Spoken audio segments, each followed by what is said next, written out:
তুণ্ডাবলি লব্ধেত, মানে কবে আমার বলি মানে কি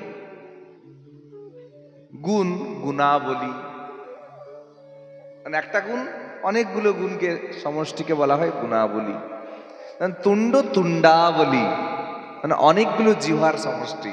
বলছে হৃদয় যেদিন তোমার চাইবে এই একটা জিহ্বা দিয়ে নাম করে আর সন্তুষ্টি হচ্ছে না, আমাকে অনেক অনেক জিহ্বা প্রদান করো গোপীনাথ, যাতে করে হাজারো জিহ্বা দিয়ে তোমার দিব্য নাম গুণকীর্তন করি, সেদিন তোমার প্রথম সাকসেস। তুমি নামের প্রথমাংশ বুঝেছো, সেদিন তুমি তোমার নামের প্রথমাংশ বুঝেছো। তুণ্ডাবলী লব্ধেত, বলছে জিহ্বা দিয়ে নাম উচ্চারণের পরে কি হবে? কর্ণ ক্রৌড় কড়ম্বিনী ঘটায়তে কর্ণার্বুদিভ্যস্পৃহাম। কর্ণ ক্রৌড়, কর্ণ মানে কান, ক্রৌড় মানে কোল, কোল যে কোলে রাখে না বাচ্চাদেরকে। কর্ণ ক্রৌড় কড়ম্বিনী ঘটায়তে, কি ভাষা! যারা দুর্ঘটনা ঘটবে তার কানের কোল দেশে তোমার দিব্য নাম অনুগুণ কীর্তন ওষ্ঠ পরিচালিত নাম কানে যেন প্রবেশ করে। গুরু মহারাজ যখন হরিনাম দীক্ষা দিচ্ছিলেন কিরকম করে জপ করছিলেন দেখেছিলেন? হরে কৃষ্ণ কৃষ্ণ কৃষ্ণ হরে হরে, হরে রাম রাম রাম হরে হরে। গুরু মহারাজ এরকম করে জপ করেন। আর আমরা এত ফাস্টেস্ট পারসন, আমরা এত বিজি পারসন, আমরা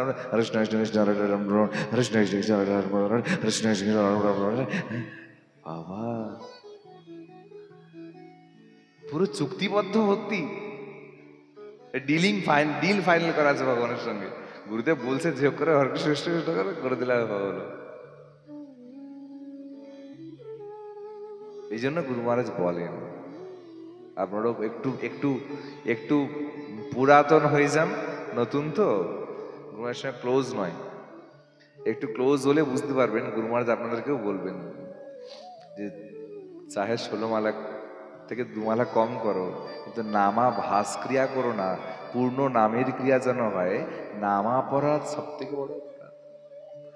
নামে স্পেলিং মিস্টেক্স, উচ্চারণ মিস্টেক, বড় ভুল যেন চাহে 1 মালা কম হোক, ক্ষতি নাই, কোনো ক্ষতি নাই, কিন্তু নাম যেন সঠিক উচ্চারণ হয় এবং নামে যেন ভাব আসে, অনুভূতি আসে। নাম করতে করতে যদি কাঁদে কেউ, ব্যাস ভগবানের, এমনটা নয় যে লোক দেখানো কান্না, গোপনে নিরন্তর নাম করে। বিশ্বাস করুন, আমি গুরু মহারাজকে, আমার এত বছর গুরু মহারাজের সঙ্গে সম্পর্ক, কিন্তু গুরু মহারাজকে খুব বেশি হলে 2 থেকে 4 বারই দেখেছি গুরু মহারাজ হরিনামের মালা নিয়ে জপ করছেন, বাকি কোনো সময় দেখিনি। তার মানে উনি করেন না জপ। আমার জড়চক্ষু, উনি ভগবানের ভজন করেন বলে আমরা বেঁচে আছি, বুঝতে পারলেন? শ্রী গুরুদেব, আপনার গুরুদেব যেই হন না কেন, উনি ভজন করেন বলে আপনি বেঁচে আছেন, শ্বাস নিতে পারছেন এখন, তাই না? গুরুদেবের ভজন, আমার ভজন কতটা, কি ভজন করি আমি। বলছি জগতে আমাদের এত দাপট কিসের জন্য জানেন? বলছি আমার তো গুরুদেব নেই, আমি বেঁচে আছি কি করে? তোমার গুরুদেব নেই তো কিছু, সাধুরা ভজন করছে তাই। পৃথিবীর কোনো কোণে কোনো একজন শুদ্ধ সাধু নিরন্তর নাম জপ করছে বলে তার ভজন বলে তুমি এখনো পর্যন্ত শ্বাস নিতে পারছো ভালোভাবে, চাহে মানো ইয়া না মানো। ব্রজে আমি দেখেছি 123 বছর বয়স একজন বাবা ব্রজে থাকতেন, রাধে বাবা বলে। আমি যখন 2020 সালে প্রথম যাই বৃন্দাবনে, মানে 2020 সালে যখন কোভিডের সময় ছিলাম, তখন ওই বাবার সঙ্গে দেখা করে কুসুম সরোবরের পাশে। তো বাবা সবার কাছে শুনলাম, দেখলাম, ও বাবার কাছে আমি ছিলাম 2 দিন ওখানটা, কুসুম সরোবরে ভাগবত হচ্ছিল, বাবা ছিলেন। বাবা শুধুমাত্র শ্বাস নিচ্ছেন আর প্রতি শ্বাসে রাধা রাধা রাধা, শ্বাস নিচ্ছেন আর প্রতি শ্বাসে রাধা রাধা করে রাম শ্বাস ছাড়ছেন। একটা শ্বাস শ্বাস পর নাম রট, বৃথা শ্বাস মত গওয়া। প্রতি শ্বাসে শ্বাসে নাম করতে হয়। এবং সব থেকে তাজ্জব বিষয়, উনি যমুনা বা কুসুম সরোবর বা রাধাকুণ্ড বা শ্যামকুণ্ড ছাড়া অন্য কোন রকমের পানীয় জল গ্রহণ করেন না, এবং কোনো খাদ্য তো নাই না, কোনো ফলও না, উনি আছেন। এগুলো মিরাকেল নয়? মিরাকেল কতগুলো মনে হবে আপনার কাছে? কতগুলো দেখবে? এমন কিছু বস্তু আছে যেগুলো এখনো পর্যন্ত কোয়েশ্চেন মার্কড বাই সায়েন্স, বিজ্ঞানের দ্বারা এখনো কোয়েশ্চেন মার্ক রয়েছে। তুমি চলো শ্রীরাম নীলাচলে পুরী সামনেই, শ্রী চৈতন্য মহাপ্রভু গৌর গম্ভীরায় যেখানে থাকতেন, খুব মন দিয়ে শুনুন, গৌর গম্ভীরায় নিজের অন্তিম বয়সটা যখন যেখানে কাটিয়েছেন, অন্তিম সময়টা, গূঢ় নিগূঢ় লীলা। মহাপ্রভু যে প্রদীপটা দিয়ে গ্রন্থ অধ্যয়ন করতেন, সে প্রদীপটা পর্যন্ত আজও অবধি আছে, এখনো নিরন্তর জ্বলছে।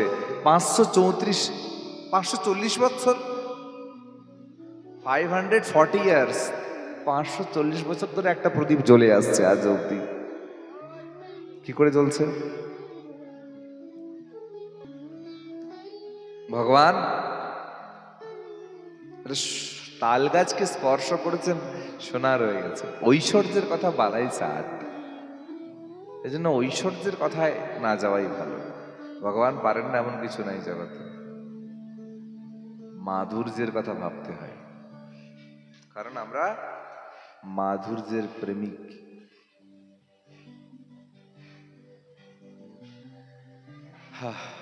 তো যা বলছিলাম,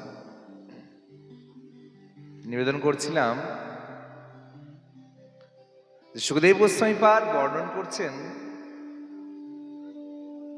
নিগম কল্পতরুর গলিতম ফলম সুখ মুখাদম মৃতদ্রব সংযুতম পিবত ভাগবত রসমালয়ম মুহুরুহ ঋষিকা ভুবি ভাবুকা। বলছে অহরহ পান করো, কি দিয়ে? কান দিয়ে। কর্ণ ক্রৌড় কড়ম্বিনী ঘটায়তে, কানের কোল দিয়ে যখন তোমার ওই নাম স্পর্শ, নাম প্রবেশ করবে, কি ঘটবে তখন? একটা ঘটনা, চেত প্রাঙ্গণ বিজয়তে সর্বেন্দ্রিয়াণাম কৃতি, হৃদয় প্রাঙ্গণে তোমার ওই নাম প্রবেশ করবে। আর যখন হৃদয়ে নাম প্রবেশ করবে, বিজয়তে সর্বেন্দ্রিয়াণাম কৃতি, আমাদের ইন্দ্রিয় বিজয় হয়নি কেন? কারণ কি? আমাদের নামটা হৃদয় পর্যন্ত পৌঁছনি, হ্যাঁ না? আমরা নামকে যদিও শুনি, মাথায় খেলাই, ওর গলাটা ভালো, ওর গলাটা ভালো নয়, ও তালগুলো ভালো করে না, ওর সুরটা ভালো নয়, ও নাচাতে পারলো না। তার মানে কি? মস্তিষ্কে নাম খেলা করছে। প্রেমটা মস্তিষ্কের বস্তু নয়, প্রেমটা হৃদয়ের বস্তু, তাই না? The source of love is your heart. ভালোবাসার উৎসটা তোমার হৃদয়ে।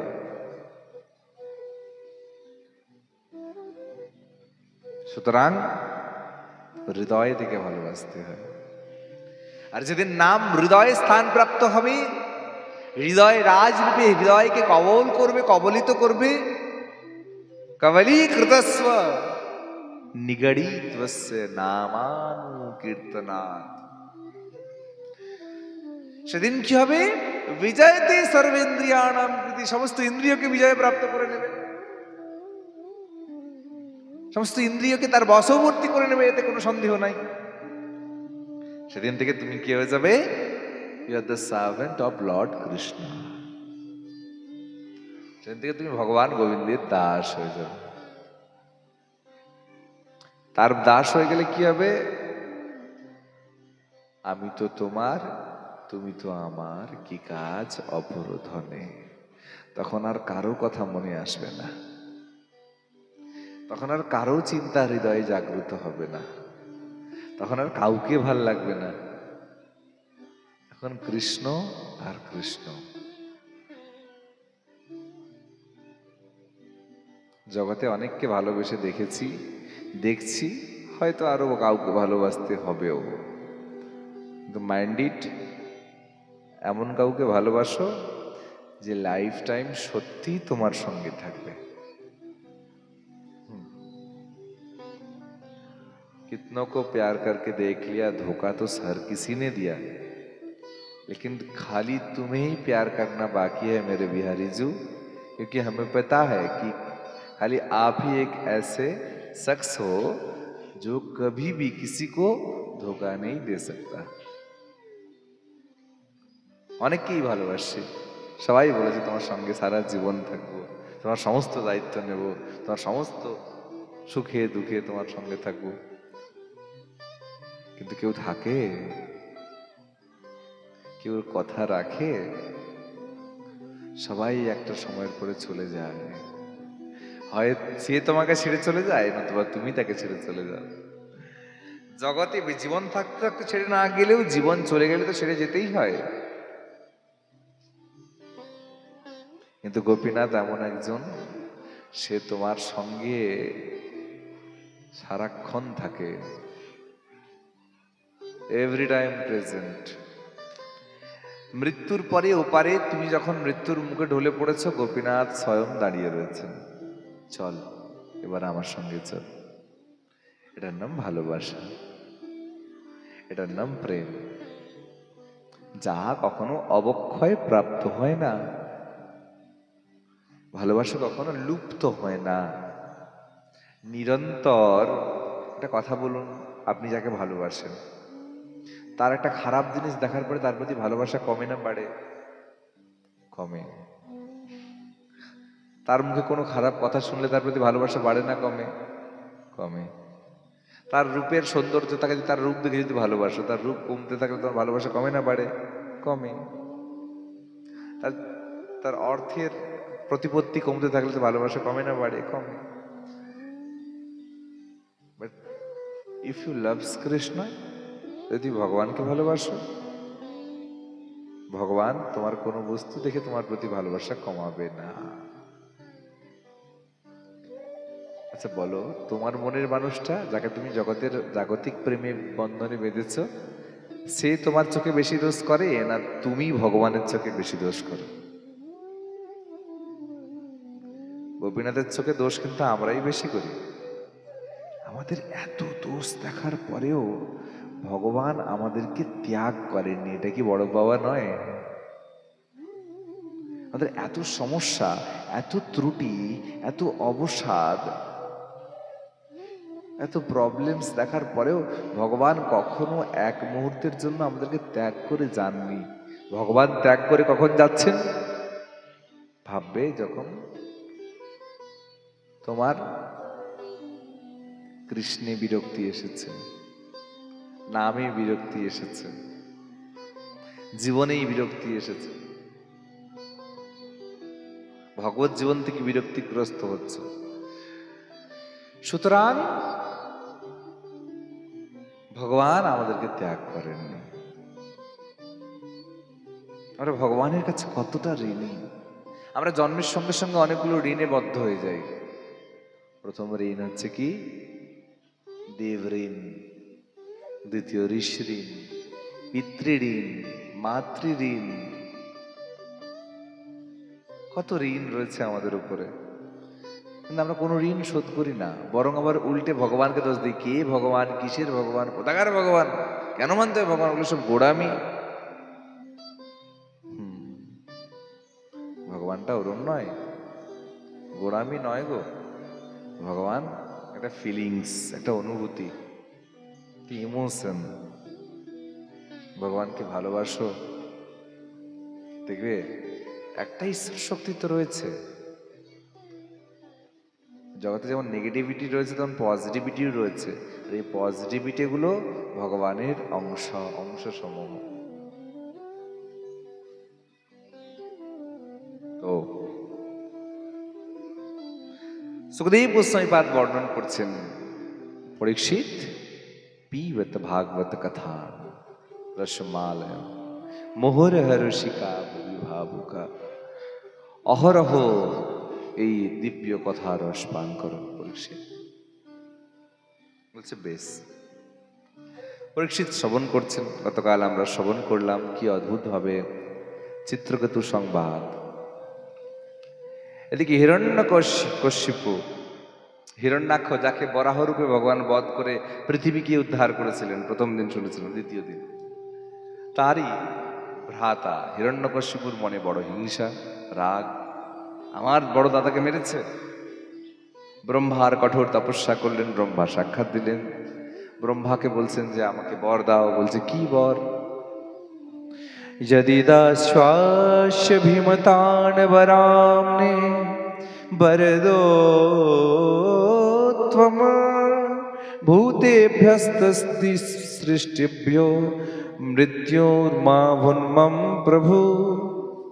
বলছে আমাকে অমর হওয়ার বর দাও, আমি যেন অমর হয়ে যাই। ব্রহ্মা বলছে আমি নিজেই অমর নয়। জানো কি যে দেবতাদেরও মৃত্যু হয়? দেবতারাও একটা সময়ের পরে মরে।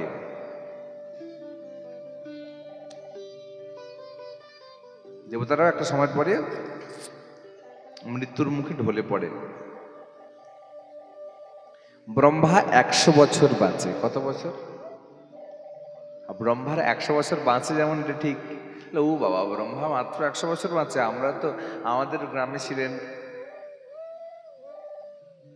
সুদীপ জেঠু ছিলেন, কত বছর ছিলেন? 108 বছর। বাবা, ব্রহ্মার থেকেও বয়স্ক। কিন্তু ব্যাপারটা এরকম নয়। এই ব্রহ্মার একদিন মানে কত জানেন? এর বিশাল বিশাল হিস্ট্রি আছে। বলছি যে সত্য, ত্রেতা, দাপর, কলি। এই সত্য, ত্রেতা, দাপর, কলিকে কি বলা হয়? না, এক চতুর্যুগ। সত্য, ত্রেতা, দাপর, কলিকে বলে এক চতুর্যুগ। অষ্টবিংশতি চতুর্যুগে হয় এক দিব্য চতুর্যুগ। 71 দিব্য চতুর্যুগে হয় এক মন্বন্তর। এরকম এক, মন দিয়ে শুনলেন, বুঝতে পারলেন কেউ? ঘুরে থেকে বলছি, ভালো করে বুঝুন। আমরা যে যুগটা আছি, এই যুগটার নাম কি? কলিযুগ। এই যুগের আয়ু কত? 4,32,000 বছর। তার মধ্যে আমরা কত নম্বর বছরে আছি? 5,500 প্লাস। মাত্র 5,500 বছর হয়েছে। আর আয়ু কতটা এই কলিযুগের? 4,32,000। মানে আমরা কতটা অতিক্রান্ত করেছি? 5,500। মানে এখনো কতটা বাকি? হিসাব করলে প্রায় 4,26,500 বছর বাকি। এরই মধ্যে কোভিড-19, হরি বল। এরই মধ্যে এরম দুর্নীতি, এরম দুর্গতি। এখনো 0.1% হয়নি আয়ু কলিযুগের। আর বলছে এই কলিযুগের শেষ পাদে, একদম সন্ধ্যাকালীন সময়, মানে একদম 4,00,000 প্রায় 30,000 বছর পেরিয়ে যাওয়ার পরে একদম অন্তিম সময়ে ভগবান কল্কি অবতীর্ণ হবেন। তখন কলিযুগের পৃথিবীর অবস্থা কিরকম হবে জানো? গাভীগুলো হবে এই ছোট ছোট, মানুষগুলো ঘাসের মধ্যে হারিয়ে যাবে, এমন হাইট হবে। গাভীদের স্তন থেকে দুগ্ধের বদলে রক্ত খরিত হবে। জল বলে পান করার কোনো জল থাকবে না। আকাশ থেকে বৃষ্টির বদলে অগ্নিস্ফুলিঙ্গ বর্ষা হবে। এরই মধ্যে বলো না কতটা খরা, কিরকম বন্যার সময় বন্যা। এখন কি আগের মতো সেই সিজন আছে? আর বৃষ্টি যখন নয় তখন বৃষ্টি হচ্ছে, উল্টো পাল্টা হচ্ছে সব। সুতরাং কলিযুগের আগমন ঘটেছে।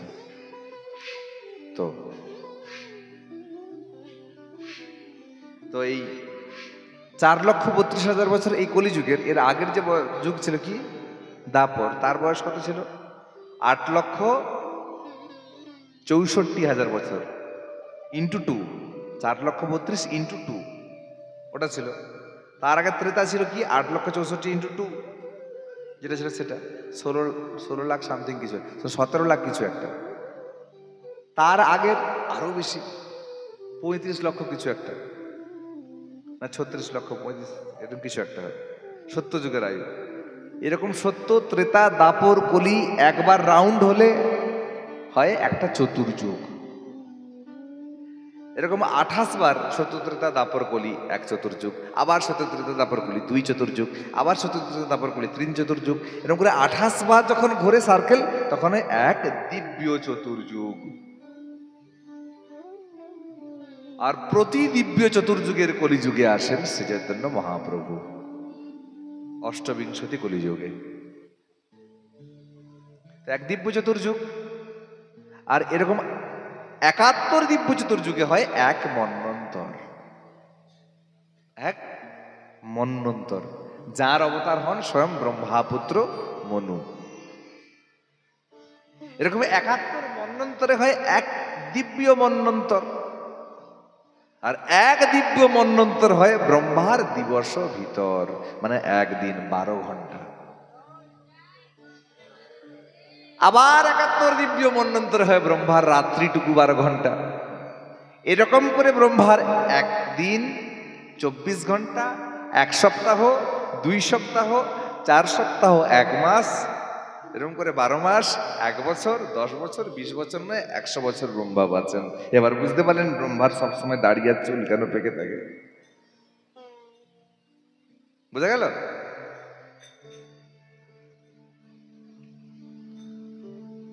তো ব্রহ্মা বলছে আমাকেও 100 বছর পরে মরতে হবে। হিরণ্যকশিপ, তোমাকে আমি কি করে অমরত্বের বর প্রদান করব? মৃত্যুম ইয়ারয়তে ইতিহি নপুংসম দেহানাম মৃত্যু। মৃত্যু তো সবাইকে জারণ করে। দেহের বৃত্তি এটা, শরীরের বৃত্তি এটা। নিত্যম ধারয়তে নবিদ্যতে দেহানাম। দেহকে নিত্য ধারণ করে রাখা যায় না। সুতরাং তুমি অন্য কিছু চাও হিরণ্যকশ্যপ। হিরণ্যকশ্যপ বলছে বেশ, তাহলে আমাকে কয়েকটা বর দাও। বলছে কি? আচ্ছা আমি অমরত্ববাদী, যা চাইবে দেবে। বলছে হ্যাঁ, যা চাইবে তাই দেবে। বেশ, তাহলে আমার চাওয়া কি আছে জানো? যে কি চাওয়া? আচ্ছা আমাকে বর দাও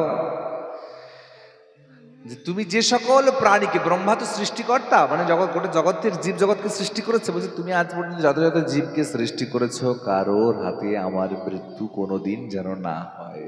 প্রথম বর। ব্রহ্মা বলছে ও, বলছে বেশ তথাস্তু। আর কি চাও? বলছে দ্বিতীয় বর আমার। বলছে কি? বলছে আমার ঘরের মধ্যে বা ঘরের বাইরে কোথাও যেন না মৃত্যু হয়। ও বাবা, তাহলে মৃত্যুই তো হবে না, ঘরের ভিতরেও না, ঘরের বাইরেও না, তাহলে আর কিরকম? বলে বেশ, আর কি চাও? বলছে আমার দিনের বেলাতেও যেন না হয়, আর রাত্রের বেলাতেও যেন মৃত্যু না হয়। বলে আচ্ছা তাই হোক। আর বলছে জলে, স্থলে এবং আকাশে কোথাও যেন না হয়। বলে চিন্তা, ভয় লাগে, ফ্লাইটে করে উড়িয়ে নিয়ে আকাশে যদি মেরে ফেলে, তাতে দরকার নেই বাবা, জল, স্থল, আকাশ, কোথাও যেন না মৃত্যু হয়। যে বেশ, আর বলছে তোমার দ্বারা, জগতের কোনো অস্ত্রের দ্বারা যেন আমার মৃত্যু না হয়। বলছে বেশ, আর বলছে আর লাস্ট চাইব। বলছে 12 মাসের আন্ডারে কোনো মাসে যেন আমার মৃত্যু না হয়। আচ্ছা বলো, এগুলো চাওয়ার মানে কি? সে তো অমরই হয়ে গেল, তার আর মৃত্যু কি করে হবে? জগতে কে মারতে পারবে তাকে? কোনো অস্ত্রের দ্বারা মরবে না, কোনো শস্ত্রের দ্বারা মরবে না, না দিনে মরবে, না রাত্রে মরবে, না ঘরের ভেতরে মরবে, না বাইরে মরবে, না জলে মরবে, না স্থলে মরবে, না আকাশে মরবে। হায় ভগবান! ব্রহ্মা বুড়ো মানুষ, সরলতায় দিয়ে দিয়েছে সমস্ত বর। এবার হিরণ্যকশ্যপ শুরু করেছে বিশাল তাণ্ডব। যদি আমার রাজ্যে কেউ হরির নাম করে, তার গর্দান আমি কেটে নেব, সে যদি আমার পুত্রও হয়। এদিকে পুত্রকে শুক্রাচার্যের পুত্রের কাছে, অসুর গুরু শুক্রাচার্যের পুত্রদের কাছে শিক্ষা গ্রহণের জন্য প্রদান করলেন। কিন্তু প্রহ্লাদ, হিরণ্যকশিপুর স্ত্রী কয়াধুর গর্ভস্থ সন্তান প্রহ্লাদ, ছোট্ট প্রহ্লাদ, তাকে শেখানো হয় এক, সে বলে হরিবোল। যা শেখানো হয় সে একটা দিয়ে শুরু করে, একটা দিয়ে শেষ করে, সেটা হচ্ছে হরিবোল। প্রহ্লাদের কিছুদিন পরে প্রহ্লাদ বা বন্ধুদের বলছে আয় একটা খেলা খেলবো। বলছে কি খেলা? বলছে কি খেলা? বলে চল ওটা হরিনামের খেলা খেলি। বলছে হরিনামের খেলা? বলছে কিরম খেলা? বলছে আমি বলবো, আমার সঙ্গে তোরা বলবি। কি মানে? তুমি বলবে, তোমার সঙ্গে বলবো মানে? আরে তোমার বাবা না বলেছেন যে হরিনাম করতে না? দাঁড়িয়ে ভাগবত শুনতে নেই, হরি বল, হরে কৃষ্ণ, বসুন। এত জায়গা আছে, দাঁড়িয়ে আছো কেন হতভাগার মতো? তো বর্ণন করছিলাম যে অবশ্যই তোমার পিতা বলেছেন যে হরিনাম করতে না, গর্দান নেবে, আর তুমি বলছো হরিনাম করতে? যে কি বলো?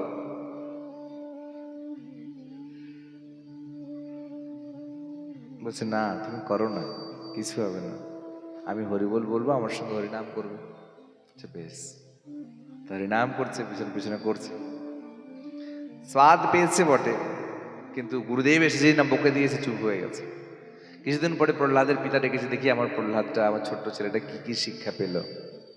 দেখেছে, বাবা কি কি শিখলি তুই বলতো, কি শিখলি তুই? প্রহ্লাদ বলছে, বাবা আমি শিখেছি হরি বল বলতে শিখেছি, হরে কৃষ্ণ বলতে শিখেছি। তোর মোরাল কি শিখেছিস জীবনে? যে মোরাল এটাই, ভগবান গোবিন্দ ছাড়া জীবনের কোনো ভ্যালু নেই। চমকে উঠেছে হিরণ্যকশ্যপ, কি বলিস তুই?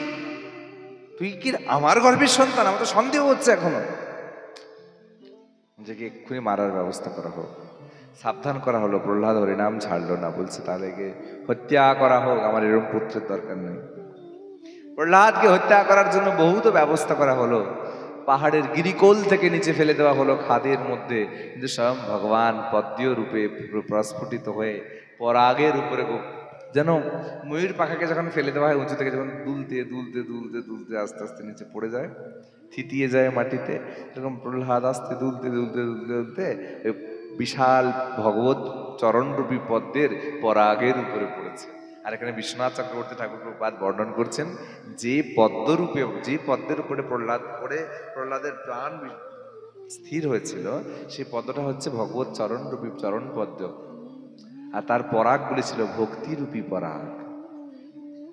আর প্রহ্লাদ সেই ভক্তিরূপী পরাগের উপরে পড়ে, প্রহ্লাদের যতবার প্রহ্লাদকে বধ করতে চায়, প্রহ্লাদের ভক্তি তত সহস্র গুণ বৃদ্ধি হতে থাকে, ভগবত শরণাগত সহস্র গুণ বৃদ্ধি হতে থাকে। এটা হচ্ছে শুদ্ধ ভক্তের লক্ষণ।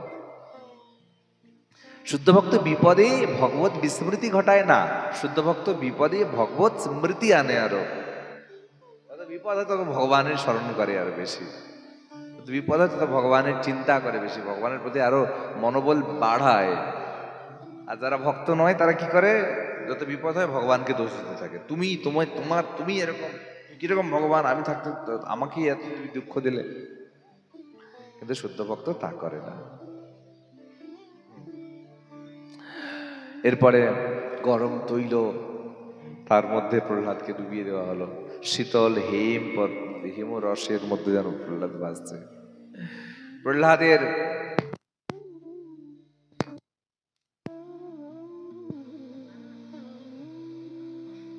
তো প্রহ্লাদ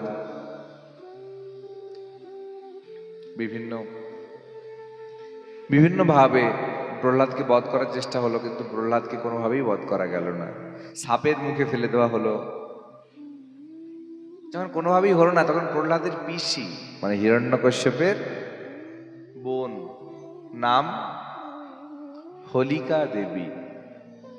হোলিকা দেবী এসে বলছে, ওরে ভাই, তোর ভাইকে, তোর সন্তানকে বধ করতে হবে, তুই আমাকে বল না, আমি করছি। তুমি কি করে করবা? বলছে হ্যাঁ পারবো। বলছে করো। বলছে আমার কাছে একটা বরপ্রাপ্ত, আশীর্বাদ প্রাপ্ত চাদর রয়েছে, ওই চাদরটা আমি গায়ে নিয়ে আগুনের উপরে বসলে আমার গায়ে কোনো আগুন স্পর্শ করবে না, আর আমার কোনো ক্ষতি হবে না। কিন্তু ওই চাদরটা আমি গায়ে নিয়ে বসবো, আর প্রহ্লাদকে বাইরে, চাদরের বাইরে কোলে বসিয়ে রাখবো, তাতে কি হবে? কি হবে? যে প্রহ্লাদ পুড়ে মরবে, আর আমার কিছু হবে না। যে বেশ তাই করো, কিন্তু রাখে হরি মারে কে। মনে পড়ে একটা ছোটবেলায় নাটক করিয়েছিলেন স্কুলে, রাখে হরি মারে কে, আমার মনে পড়ে আমাদের প্রাইমারি স্কুলে অন্তুদা আমাদেরকে করাতো ছোটবেলায়। এই স্কুলে স্যাটারডে দেখে, গোপাল স্যার থাকলে বলতেন, স্যাটারডে দেখে সবাইকে জোটো করে হঠাৎ করে অন্তত কোন একটা থিম ভেবে রাখতো আর এরকম করাতো, তাই না? তো রাখে হরি মারে কে, ভগবান যাকে রক্ষা করবেন তাকে মারার ক্ষমতা কার আছে? প্রহ্লাদ কে নিয়ে হোলিকা দেবী কোলে করে তো বসলেন, কিন্তু ভগবত ইচ্ছায় ওই চাদরখানা হোলিকা দেবীর অঙ্গ থেকে প্রহ্লাদের অঙ্গে জড়ানো হয়ে গেল, আর হোলিকা দেবী জ্বলে পুড়ে মরে গেল। যে দিনটা এই ঘটনা ঘটেছিল সেই দিনটা থেকে সেই দিনটা অবিস্মরণীয় ভাবে ভক্তরা এখনো পালন করেন চাঁচরির দিন। এই জন্য হোলিকা দহন মানে হোলি দহন, চাঁচরি দহন হয় না? ওই দিন সমস্ত পাপকে পুড়ে মারা হয়, এখনো অব্দি হোলিকা দহন হয়। বোঝা গেল? এই জিনিসটা কতজন জানতেন? জানতেন না কতজন? যারা জানতেন না এবার জেনে নিলেন। কিন্তু একটা ওখানে পয়েন্ট ছিল। এই হোলিকা দহনে হোলিকা দেবী যখন পুড়ে মরলেন, পুড়ে মরতে মরতে ভগবত স্মরণ করেছিলেন, তাই ওই চাঁচরির যে ঘরটা বানানো হয় তাতে কিয়ৎ ক্ষণের জন্য শালিগ্রাম বা যে কোনো ভগবত মূর্তি বা একটা আলেখ্য রেখে একটু পূজা করা হয়, হয় না? তারপরে বের করিয়ে আগুন ধরানো হয়। কারণ কি? সে ভগবত স্মৃতি রেখেছিল। তাহলে দেখো কত ভগবান কত করুণাময়, একজন পাপীকেও তার নিজের চরণ দানে তাকে রক্ষা করছে। এটা হচ্ছে ভগবানের অসীম করুণা। প্রহ্লাদকে রক্ষা করলেন। হিরণ্যকশ্যপ আরো রেগে যাচ্ছে, এই প্রহ্লাদ বলতো তুই, তোর পুত্র কোথায় আছে? তোর তোর তোর ভগবান কে? হরি কে? কোথায় থাকে? আচ্ছা, আমার হরিকে দেখতে চাও? যে ভুল প্রশ্ন করলে বাবা, প্রশ্নটা এটা করা দরকার ছিল কোথায় নাই, বিকজ আমার ভগবান নাই এমন কোনো জায়গায় নাই।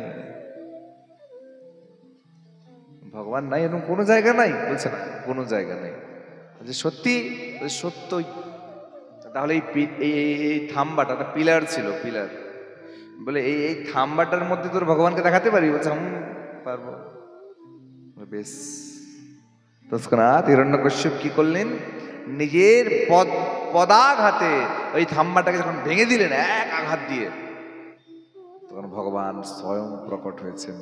বলছে ভগবান প্রকট হতেন না, কিন্তু যেহেতু ভক্ত বলেছে যে ভগবান আছে, এই ভক্তের কথাকে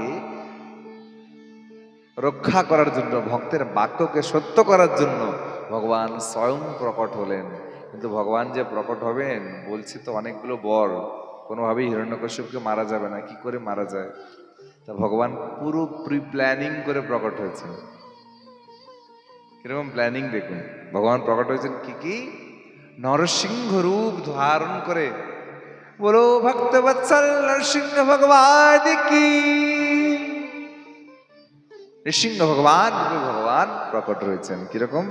নরসিংহ মানে এই গলা থেকে নিচের অংশটা নরের মতো, মানুষের মতো, আর উপরের মস্তকটা সিংহের মতো। নরসিংহ ভগবান প্রকট হয়ে উগ্রম বীরম মহাবিষ্ণুম জ্বলন্তম সর্বতোমুখম নৃসিংহম ভীষণম ভদ্রম মৃত্যু মৃত্যু নমাম্যহম। উগ্র বীর মূর্তি ধারণ করেছেন ভগবান, রেগে গর্জন করছেন, রে হিরণ্যকশ্যপ, তুই আমার আমার আমার ভক্তকে, আমার শরণার্থীকে, আমার শরণাগত বৎসলকে তুই কষ্ট দিয়েছিস। আজ তোর একদিন কি আমার একদিন। এমন করছে, এমন বলছে। তখন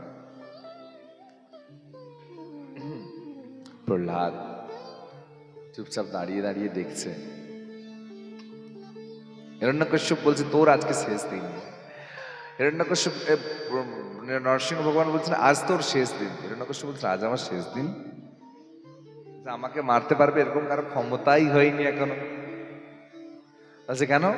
বলছে আরে আমার দিনেও মৃত্যু হবে না, আমার রাতেও মৃত্যু হবে না। বলে ও আচ্ছা, আমি তোকে এক্ষুনি মারতে পারি, তাহলে কেন? আমি তো বলেছি আমার দিনেও মৃত্যু নয়, রাতেও মৃত্যু নয়। তাহলে চেয়ে দেখ, এটা দিনও নয়, এটা রাত্রিও নয়, এটা সন্ধ্যা, সায়ংকাল, সন্ধ্যা না দিন না রাত্রির মিশ্রণ। আচ্ছা বেশ, হিরণ্যকশ্যপ এবার চমকে উঠেছে। আরো বর আছে আমার কাছে। বলছে আর কি আছে? আর কি কি বরগুলো ছিল? না ঘরে না বাইরে। ভগবান এবার কি করবে? কাজ করো, চৌকাটের উপরে বসাও। এই জন্য চৌকাটে বসতে নেই না, সে চৌকাটের উপরে বসো না, কারণ চৌকাটে শ্রী ভগবান স্থিত থাকেন, দেবতারা স্থিত থাকেন। এই জন্য ভগবানকে যখন দর্শন করবেন এই চৌকাটে দাঁড়িয়ে দর্শন করবেন না, করতে নাই, হয় বাইরে না হলে ভিতরে। ভগবানকে দর্শন করার সময় একদম ডাইরেক্টলি মাঝখানে দাঁড়াতে নেই, দুই সাইডে। মায়েরা ওই সাইডে দাঁড়াবেন, বাবার এই সাইডে। স্বয়ং গরুড় দেব ভগবানের সঙ্গে সবসময় লিঙ্ক থাকেন, দেখেন একদম সোজাসুজি আছে ভগবানের সঙ্গে। কারণ গরুড় দেব ভগবানের চরণ সবসময় দর্শন করেন, আর সেই দর্শনে যদি বাধা হয়ে দাঁড়াই আমরা, আমাদেরকে গরুড়ের অভিশাপ পেতে হয়, তাই না? লজিক রয়েছে অনেক। তাহলে চকতুরিয়া এত নিয়ম কোথায় ছিল?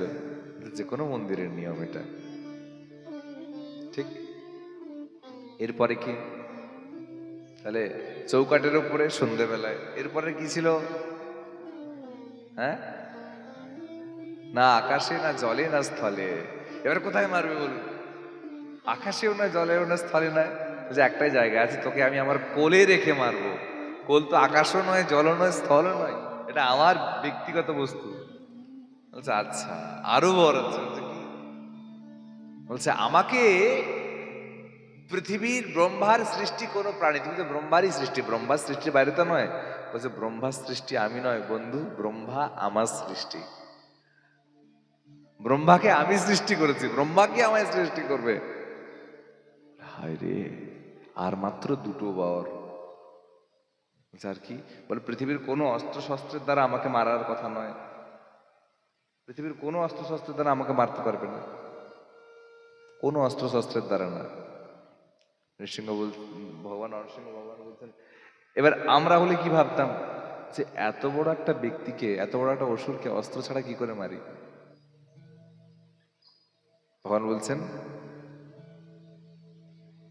মাখম অদ্ভুত শৃঙ্গম, নখ দিয়ে বিদীর্ণ করে দেব উদর। উদরকে নখ দিয়ে বিদীর্ণ করে দিলেন ভগবান, করে দেবেন। শব্দ হলো অন্তিম, এখনো যেটা আছে সেটা তো তুমি ভাঙতে পারবেই না। শব্দ পারলে সেটা কি? বলছে 12 মাসের কোনো মাসে আমাকে মারতে পারবে না। এবার বলো, 12 মাসের বাইরে তো কোনো মাস হয় না, না? বলছে হ্যাঁ হয়, একটা মাস, অধিক মাস, চন্দ্রায়নে যেটা হয়, যেটাকে আমরা বলি কি, চলতি গদা বাংলায় বলি আমরা যেটাকে বলি মল মাস, কিন্তু ভক্তি জীবনে সেটা আছে পুরুষোত্তম মাস। আমরা মল মাসে কোনো শুভকর্ম করি না, মন্দির প্রতিষ্ঠা না, গৃহ উদ্বোধন না, কোনো শুভকর্ম না, বিয়ে না, কিছু। এটা মল মাস রে, সময় করিস না, এই মাসটা পেরিয়ে যান। কিন্তু ইফ ডু ইউ নো, তোমরা কি জানো যে এই মল মাস যেটাকে বলছো, এটার নাম পুরুষোত্তম মাস। সমস্ত মাসরা একদিন ভগবানের কাছে বিভিন্ন নাম পেয়েছে, তো মল মাসকে সবাই যখন মল মাস বলে, তখন মল মাস ভগবানের চরণে গিয়ে বলছে আমি তাহলে কি এত অধমা, এত পতিতা? বলছে কেন? বলছে আমাকে কেউ ভালোবাসে না, আমার মাসে কেউ কোনোদিন কোনো শুভকর্ম করে না। ভগবান বলছে আজ থেকে তোমাকে আমি বর দিলাম, তোমার নাম হবে পুরুষোত্তম মাস। তোমার মাসে যে যা করবে তা অক্ষয় তৃতীয়া তিথির থেকেও কোটি গুণ বেশি ফলদায়ী হবে। এই জন্য পারলে মল মাসেই, পারলে পুরুষোত্তম মাসেই মন্দির প্রতিষ্ঠা, গৃহ প্রতিষ্ঠা আদি যে কোনো শুভকর্ম করবেন, এতে কোনো সন্দেহ নাই, কোনো অপরাধ নাই, পাছে ভালো মঙ্গল। প্রতি 4 বৎসরে একবার করে পুরুষোত্তম মাস আসে। তো হিরণ্যকশ্যপকে কোলের উপরে ধারণ করে ভগবান বধ করছেন অদ্ভুত রূপে। আর যেই না বধ করছেন, জগৎ কেঁপে উঠছে। ভগবান বিদীর্ণ করে উদর, সেই নাড়ি ভুড়ি রক্ত বের করে নিজে গ্রহণ করছেন ভগবান। বদনের উপরে ভগবানের তীব্র অবস্থা। দেবতারা থরথর করে কাঁপছে, স্বর্গ মর্ত পাতাল সব কাঁপছে। সবাই বলছে ভগবানকে শান্ত করো, শান্ত করো, শান্ত করো। কিন্তু ভগবানকে শান্ত করার তো আজ কোনো উপায় দেখাই যাচ্ছে না। কি করে শান্ত করা যায়, কি করে ভগবানকে স্থির করা যায়, কি করে ভগবানকে কি করে। তো তখন সবাই প্রহ্লাদকে বললো, প্রহ্লাদ তুমি যাও। লক্ষ্মী দেবীকে বললো আপনি যান। লক্ষ্মী দেবী বলছে না বাবা, আমি আমার স্বামীর এরকম রূপ জীবনে দেখিনি, আমি যাব না বাবা, প্রাণ থাকলে অনেক হবে।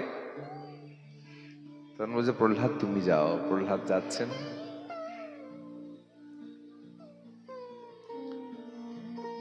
প্রহ্লাদ গিয়ে ভগবানের চরণে নমন করছেন।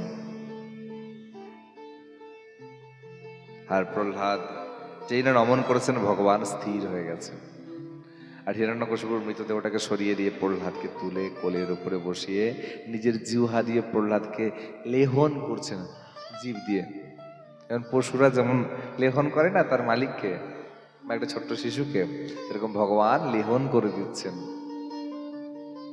সর্বাঙ্গ লালাহাসিক্ত করে দিয়েছেন। প্রহ্লাদ আদরে বলছেন, প্রভু এই স্বরূপে কেন আসলে? ভগবান বলছেন, কেন প্রহ্লাদ, আমি এই স্বরূপে না আসলে যে আমি অসুরের বিনাশ করতে পারতাম না। কেন প্রহ্লাদ, আমাকে দেখে ভয় করছে বুঝি? বলছে না প্রভু, তোমার এই স্বরূপ দেখে আমি নিজেকে স্থির রাখতে পারছি না। মনে হচ্ছে নিরন্তর কালের জন্য তোমার এই স্বরূপকে হৃদয়ে বসিয়ে প্রাণ ত্যাগ করে দিই, যাতে করে আর কোনোদিন এই স্বরূপটা ভুলতে না পারি। বলছে যেন মনে হচ্ছে নিত্য নিরন্তর কালের জন্য তোমার এই স্বরূপটাকে ভালো করে একবার দেখি, তারপর চোখ দুটো কানা করে নি, যাতে করে আর কোনো রূপ না দেখি। তখন শেষ যাকে দেখবো তার কথাটাই সারা জীবন চিন্তায় থাকবে, কারণ তোমাকে এত সুন্দর লাগছে গোপীনাথ। আহা, এত সুন্দর লাগছে তোমাকে।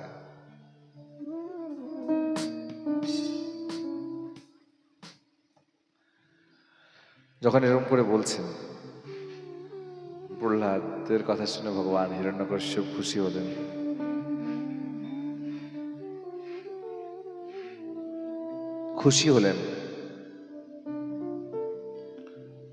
আর খুশি হয়ে বলছেন, বলো প্রহ্লাদ কি বর চান? বলছে কিছু বর নয়, আপনাকে পেয়েছি আর কি বর। বলছে কিছু তো বর চাও। বলছে বেশ, নাছোড় বান্দা ভগবান যখন বর দিতেই চান, প্রহ্লাদ অন্তিম বর চাইলেন, তাহলে একটা বর দাও। যাদের উপরে আপনি রাগ করে এই বেশ ধারণ করেছেন, তাদেরকে নিশ্চয়ই নরক ছাড়া কোথাও জায়গা দেবেন না। অর্থাৎ আমার হিরণ্যাক্ষ জেঠু, হিরণ্যকশ্যপ পিতাকে আপনি কৃপা করে যদি কৃপা করতে চান, তাদেরকে, আমার বাবা জেঠু বলে বলছি না, ভক্ত এরকমই হয়, ক্ষমা করতে জানে। বাবা জেঠু বলে বলছি না, ওনাদেরকে আপনি আপনার চরণে স্থান দিন। ভুল তো করেছে জানি, আমারও তো রাগ হচ্ছে, কিন্তু চরণে স্থান দিন। প্রহ্লাদ এর কথা শুনে ভগবান বলছেন, আরে প্রহ্লাদ তুমি বোধহয় জানো না, যে গৃহে একজন মাত্র বৈষ্ণব সন্তান বা একজন কোনো ব্যক্তি, একজন কোনো মেম্বার ভক্ত বা বৈষ্ণব হয়, সে গৃহে একবিংশ জন্ম, একবিংশ বংশ এমনিতেই উদ্ধার হয়ে যায়। তার গত 7 পুরুষ, আগামী 7 পুরুষ, আর তার মাতুল বংশের 7 পুরুষ, 7 3 21 পুরুষ এমনিতেই উদ্ধার হয়ে যায়। এরকম করে বললেন। প্রহ্লাদ মুচকি হাসলেন, আর প্রহ্লাদের এই স্বরূপকে দেখে ভক্ত পদকর্তা বর্ণন করছেন ভগবান আর ভক্তের এই অদ্ভুত মিলনকে দেখে।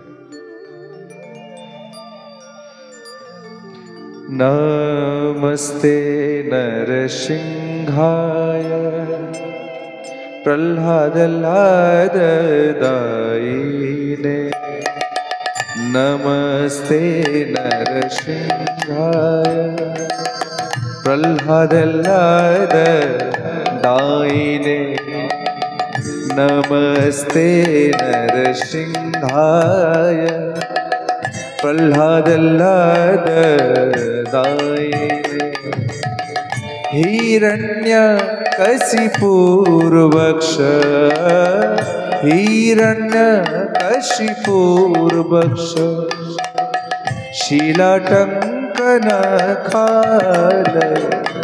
ओ नमस्ते नरसिंहाय प्रह्लाद दायिने नमस्ते नरसिंहाय प्रह्लाद दायिने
नमस्ते नरसिंहाय नमस्ते नरसिंहाय प्रह्लाद दायिने प्रह्लाद दायिने हिरण्यकशिपूर्वक्षः हिरण्यकशिपूर्वक्षः शीलाटङ्क नखालये शीलाटङ्क नखालये इतो निसिंह परत निसिंह यतो यतो यामि ततो निसिंह बहिर्निसिंह हृदय निसिंह निसिंहमादि शरणं प्रपद्ये तो निसिंह परतो निसिंह यतो यतो यामि ततो निसिंह बहिर्निसिंह हृदय निसिंह निसिंहमादि शरणं प्रपद्ये निसिंहमादि शरणं प्रपद्ये निसिंहमादि शरणं प्रपद्ये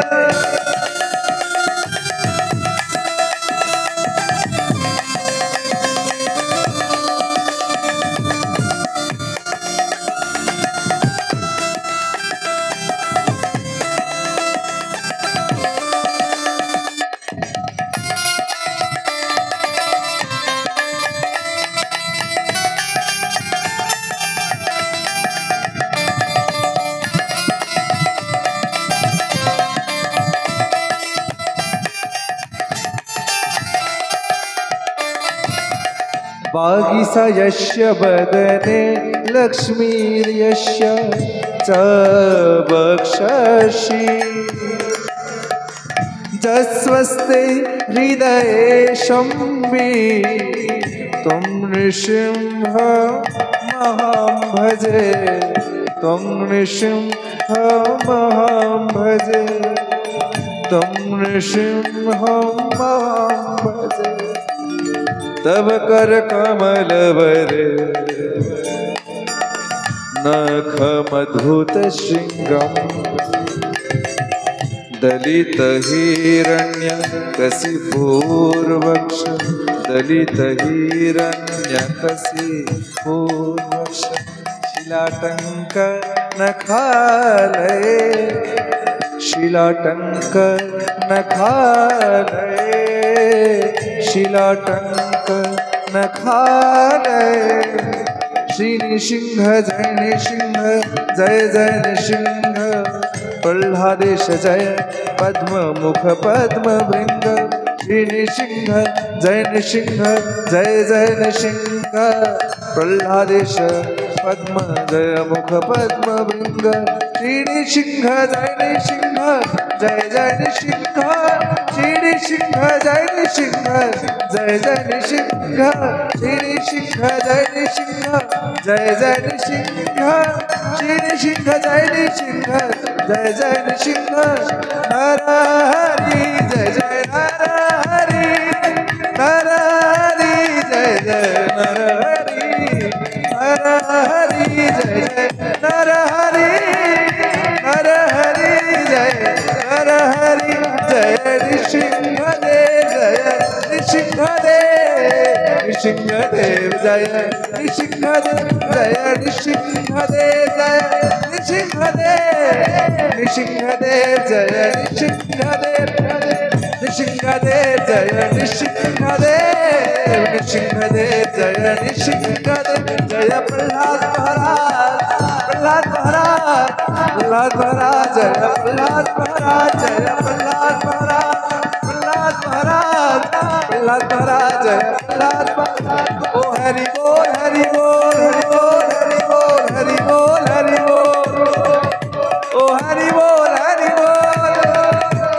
हरि बोल हरि बोल ओ हरि बोल हरि बोल बोलो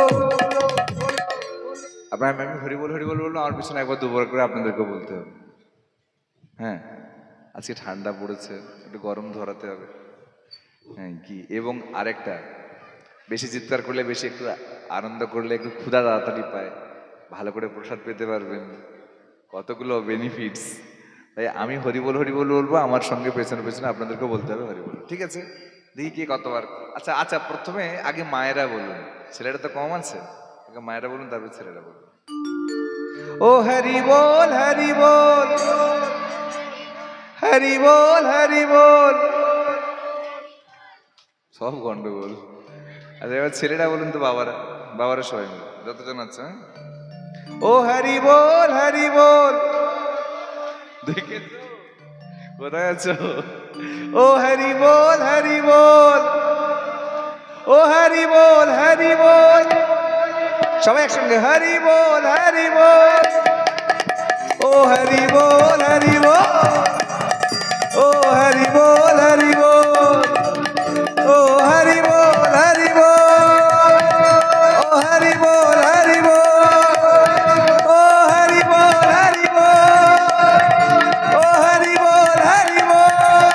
बोलो बोलो हरि बोल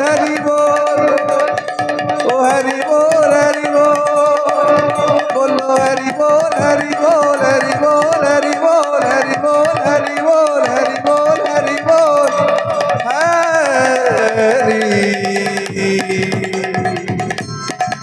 हरि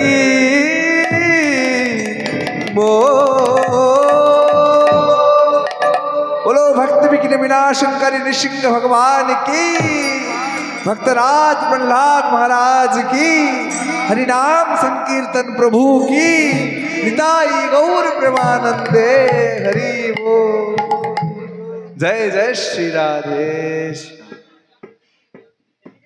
ঘুম কমেছে আর কারো ঘুম পাচ্ছিল নাকি বলে ঠান্ডায় ভালোই ঘুমাচ্ছিলাম আজকে তো এইভাবে ভগবান নৃসিংহদেব হিরণ্যকশিপুকে বধ করলেন প্রহ্লাদকে বাৎসল্য প্রেম প্রদান করলেন প্রহ্লাদ আনন্দে আপ্লুত হলো সুখদেব গোস্বামীপাদের কাছ থেকে এই ঘটনা শুনে অত্যন্ত খুশি হলেন এরপরে আসে সুন্দর সমুদ্র মন্থনের লীলা একদিন দৈবাসুরের মধ্যে ঝগড়া লাগে কে বড় কার ক্ষমতা বেশি অসুররা বলে আমরা দেবতা বলে আমরা তখন সাজেশন দেওয়া হলো যে যাও সাগর মন্থন করো সাগর মন্থন ক্ষীর সাগর মন্থন করে ত্রিকুট নামে এক পর্বত আছে, সেই পর্বতের এক স্থানে একটা বিশাল সরোবর রয়েছে। এই সমুদ্র মন্থনের সুন্দর ঘটনা আছে। এর আগে একটা ছোট লীলা থাকে, গজেন্দ্র মোক্ষণ বলে, সেটা বলে দিই ছোট করে। যে গজেন্দ্র মানে একজন হাতি, গজদের মধ্যে ইন্দ্র, যে মানে ইন্দ্র মানে সবসময় ইন্দ্র ভগবান নয়, ইন্দ্র দেবতা নয়, ইন্দ্র মানে খুব বলবান, হাতির মধ্যে বলবান হাতি। তো গজেন্দ্র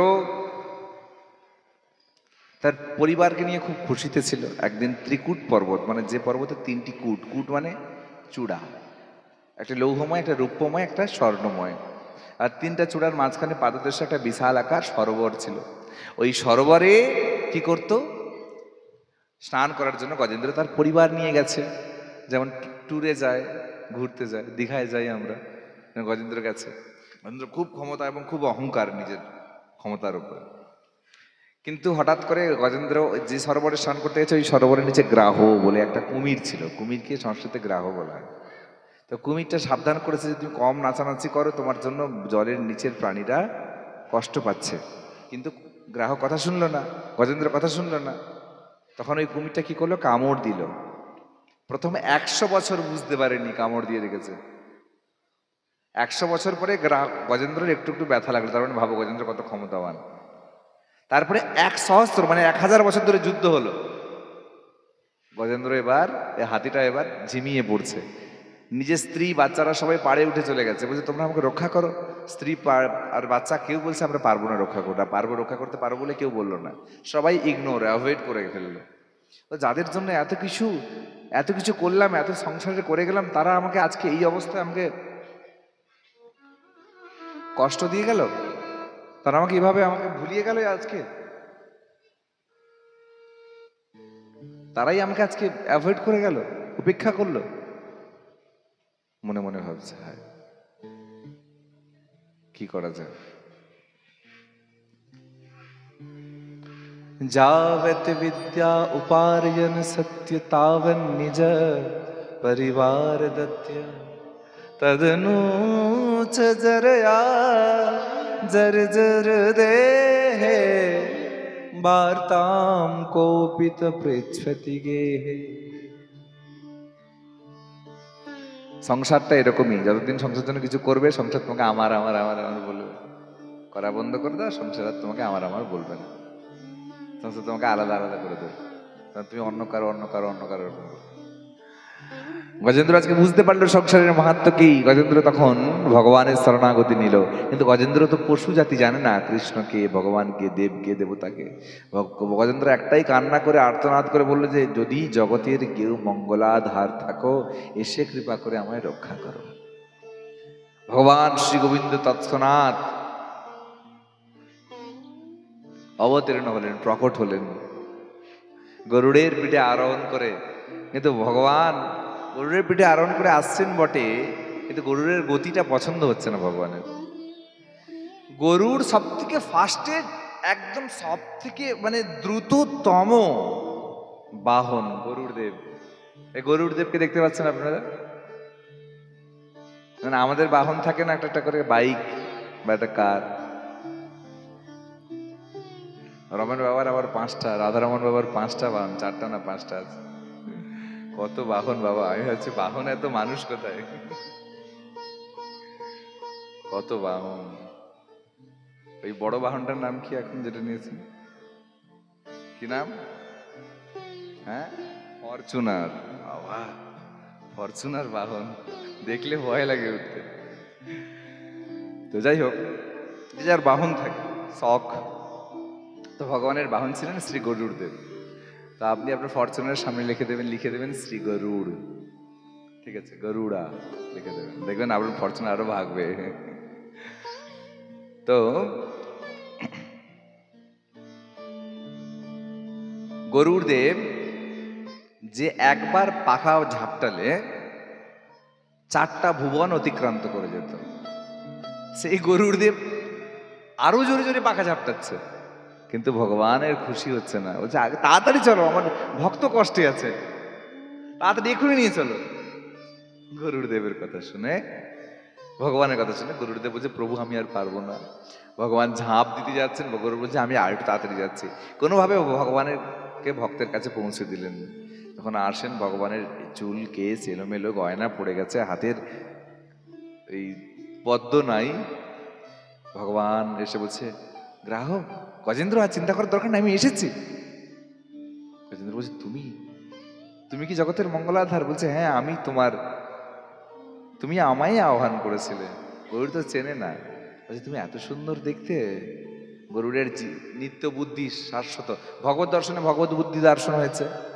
গরুড় এবার বুঝতে পারছে যে সে কে, কি তার পরিচয়, আর ভগবানই বা কে।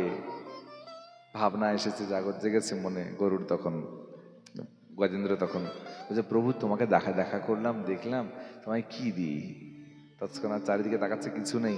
সরোবরের এক কোণে একটা সুন্দর পদ্ম ফুল ফুটে রয়েছে। গরুড় ছুটে গিয়ে গজেন্দ্র কোনোভাবে টানতে টানতে, ওই পা কাটা পা, কুমির তখনও ধরে রয়েছে, টানতে টানতে নিয়ে গিয়ে জলের মধ্যে সুঁড় দিয়ে এই পদ্মটাকে তুলে কাঁদতে কাঁদতে বলছে, হে ঠাকুর, এটা গ্রহণ করো। এই তৎপরতা, আমি বারবার বলে যাচ্ছি একটা কথা, তৎপরতা, ইন্টেন্সিটি দেখেন ভগবান। ভগবান দেখেন না তুমি কি দিচ্ছ, কত ভালো মালা দিচ্ছ। আপনারাও পারেন একটা করে মালা, ছোট মালা, একটা টগর ফুল, সিঙ্গেল একটা করে টগর ফুল গেঁথে আনতে, মালা ভগবানকে পরাতেই পারেন। এমনটা নয় যে ভগবানকে দিতে গেলেই কোটি টাকার মালা দিতে হবে, ভালো মোটা মোটা মালা দিতে হবে। ওই দেখুন না, আজকে গোপীনাথকে যে মালা পরানো হয়েছে, এটা কোনো ভক্তের হাতের গাঁথা মালা। কে গেঁথেছেন? আমাদের মা গেঁথেছেন?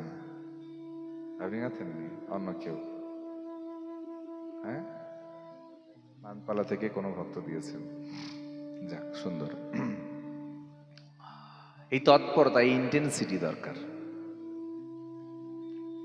দেখুন, বাইরে থেকে যে মালাটা কিনে আনবেন সেটাতে অতটা শ্রদ্ধা নেই। তুমি ঘরেই যখন মালাটা গাঁথো, তখন তো ভালো ফুল নেই, ভালো সুতো নেই, কিন্তু তোমার মধ্যে সে শৌচতা রয়েছে, তোমার হৃদয়ের সে প্রেমটা রয়েছে, আমার গোপীনাথকে পরাবো, কেমন কত সুন্দর লাগবে, হ্যাঁ না?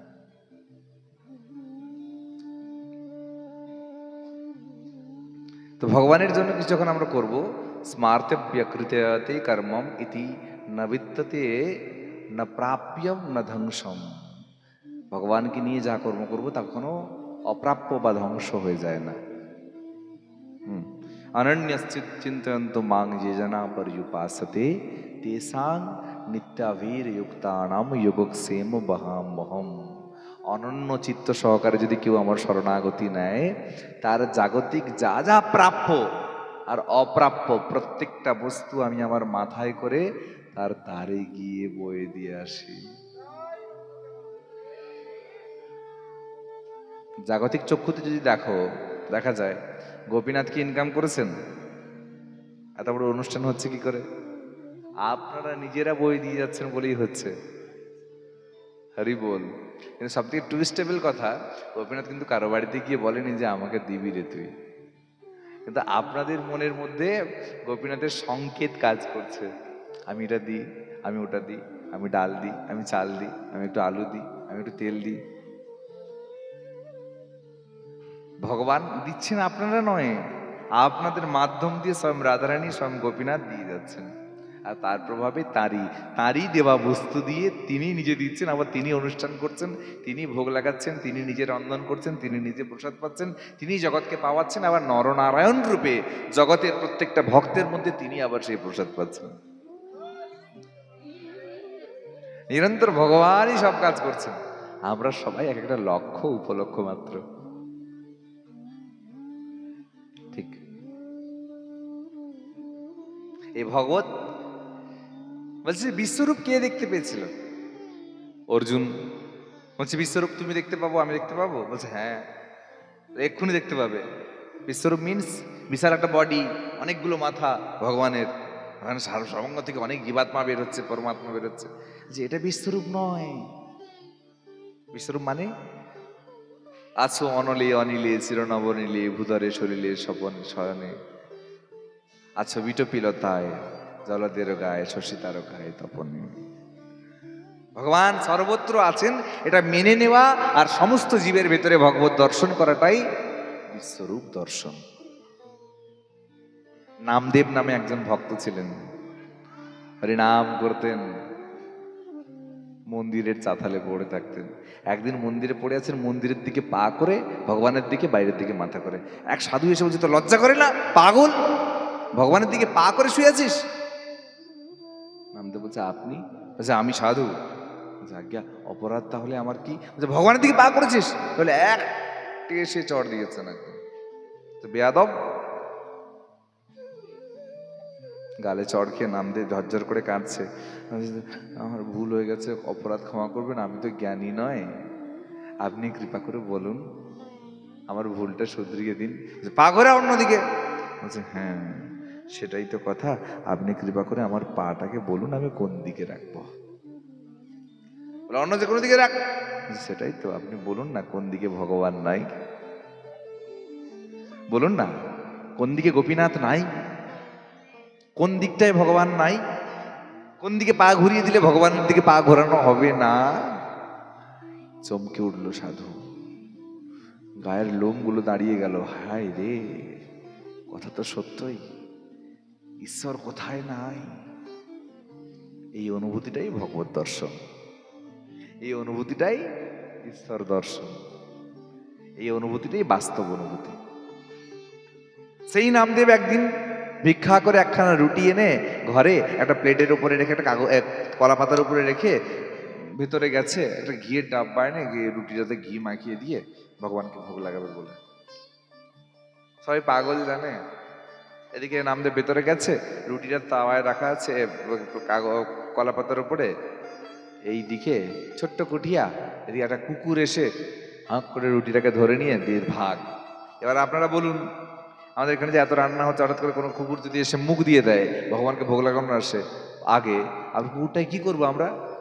আদর করব, মালা পরাবো, আসো আসো তুমি মালা প্রসাদ পেয়েছো, মালা মালা পরাই, কি করব না? তার জন্য একটা হলুদ ড্রেস কিনে তাকে দেবো, তুমি পরো, তুমি আজকে জন্মোৎসবে এসেছো, তুমি ভালো করে গিয়েছো, আর তুমি মজা করো, আনন্দ করো। কি করবো? তাকে ধরে ঠ্যাঙাবো সবাই মিলে, বলে বেয়াদব কুকুর, আমাদের খাওয়ার আগে, ভগবানের খাওয়ার আগে তুই খেয়ে নিলি। তাই করবো না? নামদেবও তাই করেছিলেন। কি করেছিলেন? কুকুরটা যখন নিয়ে পালাচ্ছে, নামদেবও দৌড় দিচ্ছেন, হারি হারি হারি, দাঁড়াও দাঁড়াও দাঁড়াও দাঁড়াও। কুকুর ছুটছে, কুকুরের সঙ্গে একটা মানুষ ছুটতে পারে?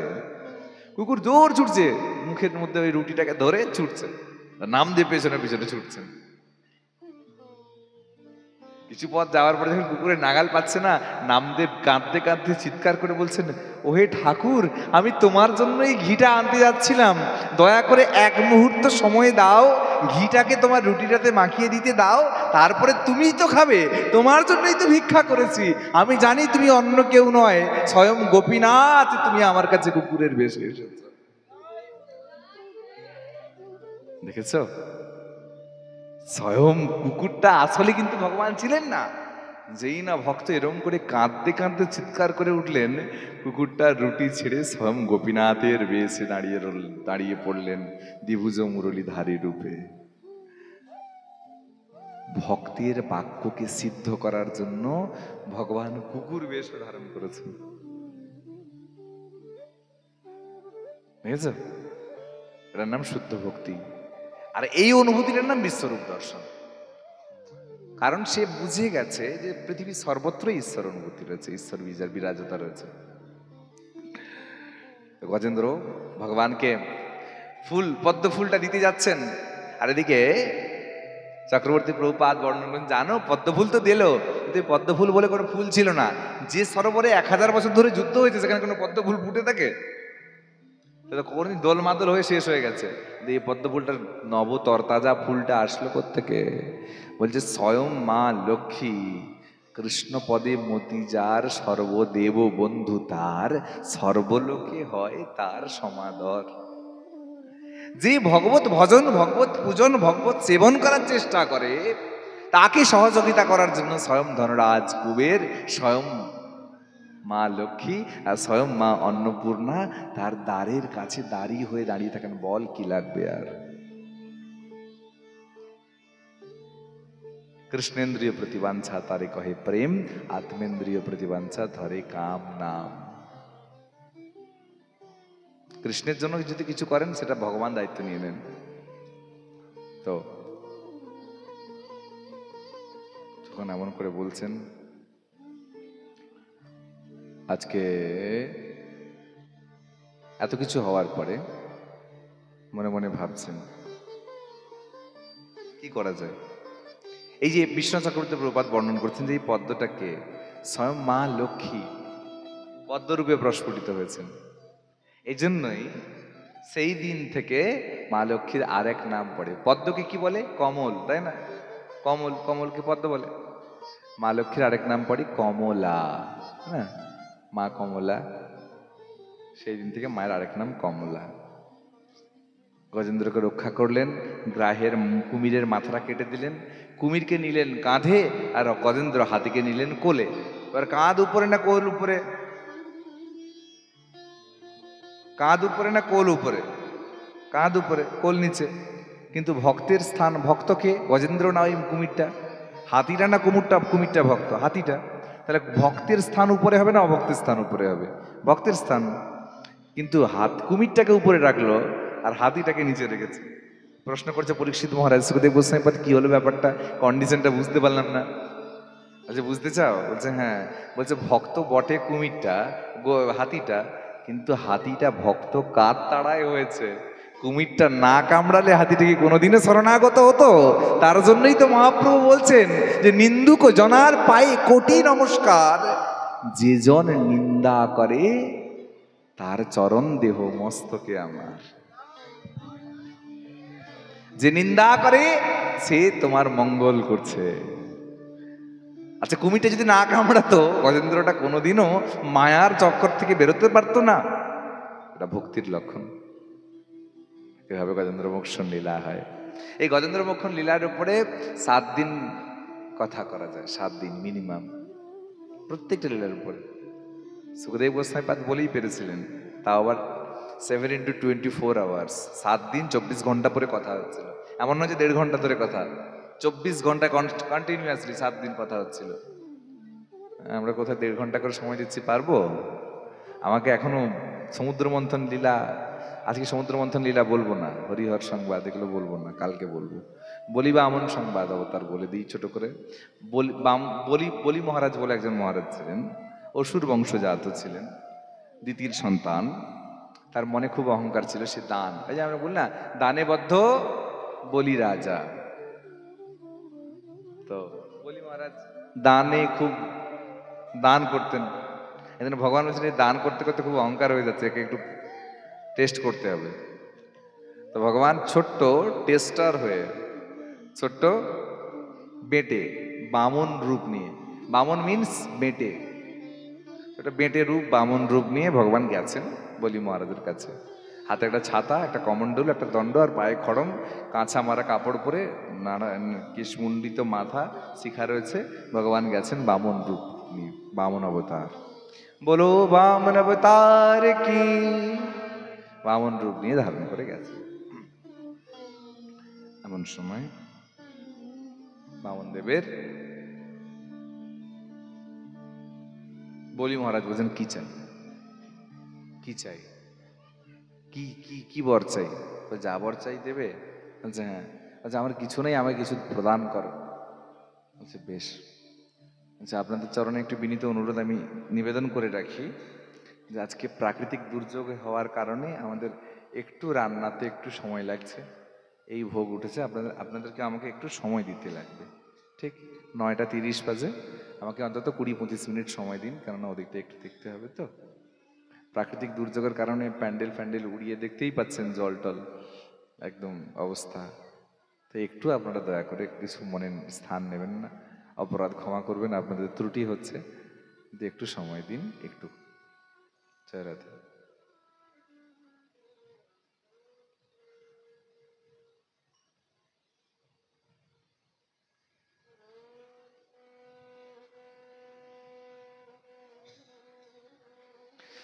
তো বামন অবতার বলছে যে আমি যা চাই তাই দেবে? বলছে হ্যাঁ। বলছে আমাকে বেশি কিছু দিতে হবে না, 3 পাদ ভূমি দান করো, মানে 3টে পা রাখতে পারবো। বলছে এইটুকু মানুষ, তার এইটুকুটুকু পা, সে আবার 3টে পা ভূমি রাখতে, ভূমিতে 3টে পা রাখার মাত্র জায়গা চাইছে। বলছে হ্যাঁ, ওই 3টে পা রাখার মতো জায়গা দিলেই হবে। বেশ, 3টে পা রাখার মতো জায়গা চাইলেন যখন, তিনটে পা রাখার জন্য জায়গা দেওয়া হলো। ভগবান প্রথমে নিজের বাম পদটা বাড়িয়ে দিলেন, আর যেই না বাম পদটা বাড়িয়ে দিলেন, না তার আগে সংকল্প করতে বলেন, সংকল্প করো। বলে হ্যাঁ সংকল্প করো। আমি যে আর কত ছোট করে টানবো আমি বুঝতে পারছি না, এত ছোট করে বলা যায় না। ছোট করে বলতে বলতে মেন ফ্যাক্টস গুলোই দেখুন, ভাগবতের লীলা তো যে কোনো জায়গায় পেয়ে যাবেন, ফ্যাক্টস মেন, বিস্তার মূল, বিস্তারতা। তো এটা আমার নিজের মন্দির, নিজেদের গ্রাম বলে এত কম সময় পাচ্ছি।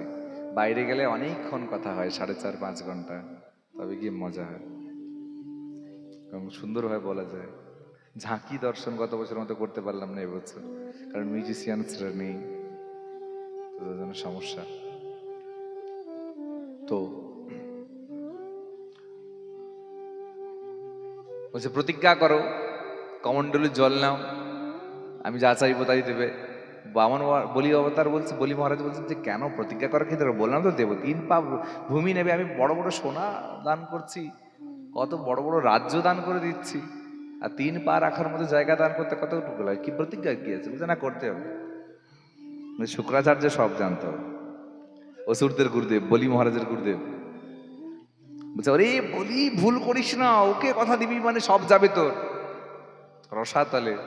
বলি বলছে আমার দানে বাধা দেবেন না আপনি, এরকম গুরুদেব আমার দরকার নেই। এই জন্য বলছে না যে ভক্তির পথে ভগবত চরণে আসার জন্য যে বাধা দেবে তাকে ত্যাগ করা উচিত। কে কে কাকে কাকে ত্যাগ করেছে? প্রহ্লাদ পিতা ত্বক্তা, প্রহ্লাদ নিজের বাবাকে ত্যাগ করলো, একটু আগে শুনলাম। ভরত মাতৃএব চ, ভরত নিজের মাকে ত্যাগ করেছে। বলির গুরুর ত্বক্তা, বলি মহারাজ নিজের গুরুদেবকে শুক্রাচার্যকে ত্যাগ করবে, এক্ষুনি শুনবো আমরা। বিভীষণ ভাতৃএব চ, বিভীষণ নিজের ভাইকে ত্যাগ করেছে, রাবণকে। কিসের জন্য? ধর্মের জন্য। ধর্মের জন্য এনিবডি যাকে পারো ত্যাগ করো, কোনো ক্ষতি নেই। সে যদি তোমার ধর্মপথের বাধা হয়, যদি তোমাকে সাপোর্ট করে, তাকে কোনোদিন ছেড়ো না, তাহলে তুমি অধর্মের পথে চলে যাচ্ছ। বোঝা গেছে? তো বলি মহারাজ সংকল্প করতে যাবেন, জল গড়াচ্ছেন, কিন্তু কমণ্ডলীর মুখ দিয়ে জল বের হচ্ছে না। শুক্রাচার্য কি ছোট ক্ষুদ্র রূপ ধারণ করে কমণ্ডলীর মুখের মধ্যে দ্বার আটকে দিয়েছেন। ভগবান জানতে পারলেন অন্তর্যামী রূপে একটা কুশের টুকরো নিয়ে বলছেন নাও খোঁচা দাও তো, কিছু হয়তো একটা আটকে গেছে। আর যেই না খোঁচা দিয়েছেন অমনি শুক্রাচার্যের চোখে ওই কুশের টুকরো লেগে শুক্রাচার্যের চোখ হয়ে গেছে অন্ধ। সেই দিন থেকে শুক্রাচার্য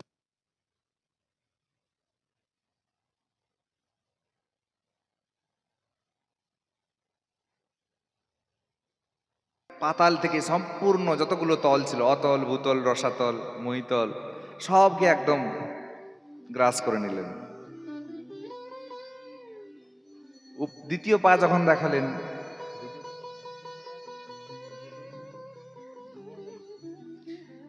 দ্বিতীয় পা যখন উপরের দিকে ওঠালেন, তখন সম্পূর্ণ দেবলোক, জনলোক, তপলোক, মহলোক, সত্যলোক একদম সব গ্রাস। 14 ব্রহ্মাণ্ড 2 পায়ে ঢাকা। চমকে গেছেন বলি মহারাজে, কে এইটুকু তো ছেলে, তার আবার এত ক্ষমতা। যাক বাবা, ভগবানের কৃপায় আমি মাত্র 3টে পা দেবো বলছিলাম বটে, 2টো পাই তো সবশেষ বটে, যদিও হয়েছে, কিন্তু একটা সৌভাগ্য হয়েছে। একটা মানুষের তো 3টে পা হয় না, 2টো পায়ে যা নেওয়ার নিয়ে নিয়েছে। আমার সব যাক, কিন্তু আমার কথা তো রক্ষা হয়েছে। ভগবান ভগবান বলছে আবার 3য় পা কোথায় রাখবো? বলি বলছেন ইয়ার কি করছে আমার সঙ্গে, তোমার আবার 3টে পা কোথায় ছিল? তখন ভগবান নিজের নাভি দেশ থেকে 3য় চরণ সৃষ্টি করলেন। আর নাভি থেকে যখন 3য় চরণ সৃষ্টি করলেন, তখন ওই 3য় চরণকে কোথায় রাখবেন বলি তখন সারেন্ডার করলেন। কৃপয়া দদামি তব চরণম মম শিরারবিন্দে, আমার শিরে, আমার মাথায় তুমি তোমার 3য় চরণ রাখো। বলি ভগবান বলছেন এটা যদি প্রথমেই দিতে এত কষ্ট দিতাম না তোমাকে। আমি এটাই চাই, জীব নিজের দেহকে সমর্পণ করুক, জীব নিজেকে সমর্পণ করুক, নিজের যৌবনত্বকে, অহংকারকে সমর্পণ করুক, এটাই চাই। এই বলে বলি মহারাজের দর্প চূর্ণ করলেন। এরপরে আমরা আসবো দশম স্কন্দের অদ্ভুত কথা। এর মাঝখানে আছে আবার মৎস্যাবতার কথা। মৎস্যাবতার, যে রাজর্ষি রাজা সত্যব্রত রাজার কথা। মৎস্যাবতার, মাছ, ভগবান মাছের বেশ ধারণ করেছিলেন। মৎস্যাবতার কেন ধারণ করেছিলেন? জগৎকে প্রলয় থেকে বাঁচানোর জন্য ভগবান স্বয়ং মৎস্য, মীন অবতার হয়ে, মাছ অবতার হয়ে প্রলয়ের হাত থেকে সত্যব্রত মুনিকে দ্বারা জগৎকে রক্ষা করেছিলেন। এই জন্য মৎস্য ভক্ষণ করা সনাতন ধর্মের মধ্যে পড়ে না। জয় রাধে। এরপরে ইলাসদ্যুম্নের কথা আসে, এরপরে বৈবস্বত মনুর বংশের কথা, অম্বরীশ রাজার কথা। একাদশী, অম্বরীশ রাজার কথা আসে। অম্বরীশ রাজা একদিন একাদশী করে দ্বাদশীর দিন পালন করতে যাচ্ছেন। তৎক্ষণাৎ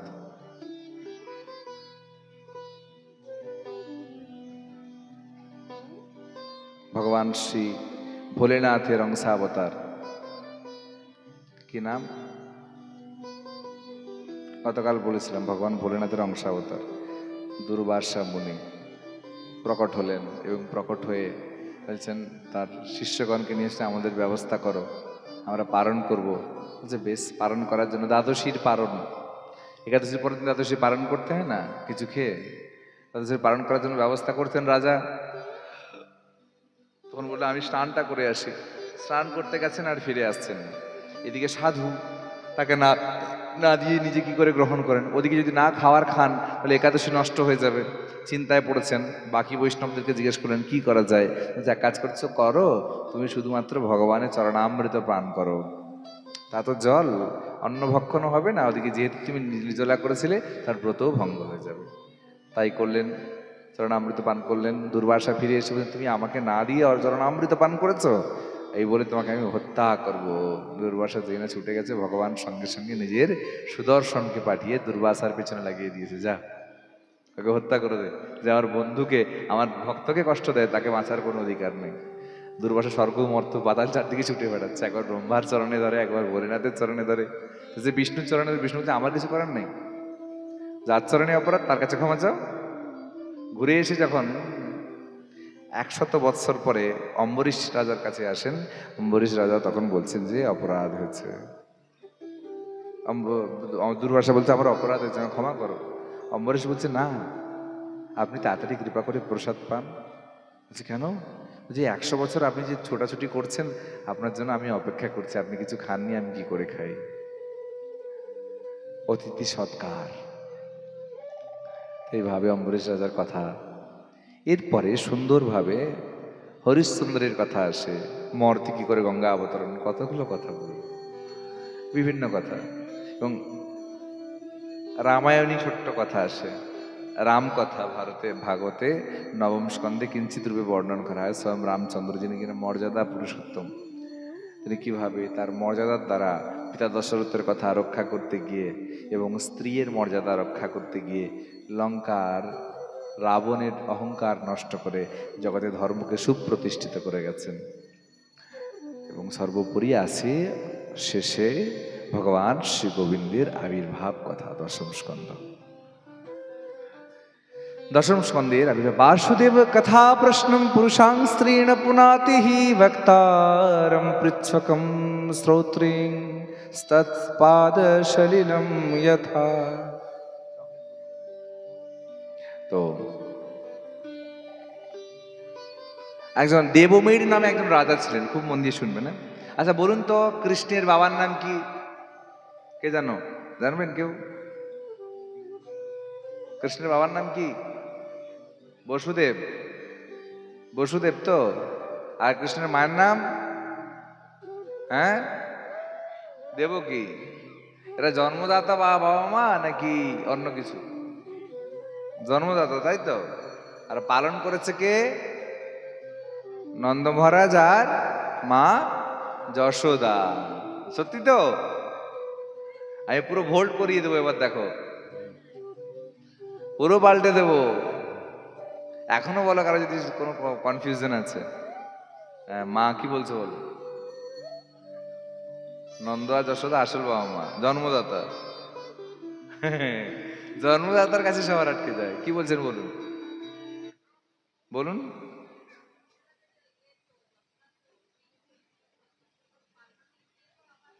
জন্ম কে দিয়েছে আমি এটা জানতে চাইছি। যশোদা জন্ম দিয়েছেন? হরি বল। গত বছর ভাগবত কথা কে কে শুনতে এসেছিলেন? হাত তুলুন তো দেখি। 1 2 3 4। আর কেউ আসেননি গত বছর আমাদের এখানে ভাগবত সপ্তাহে?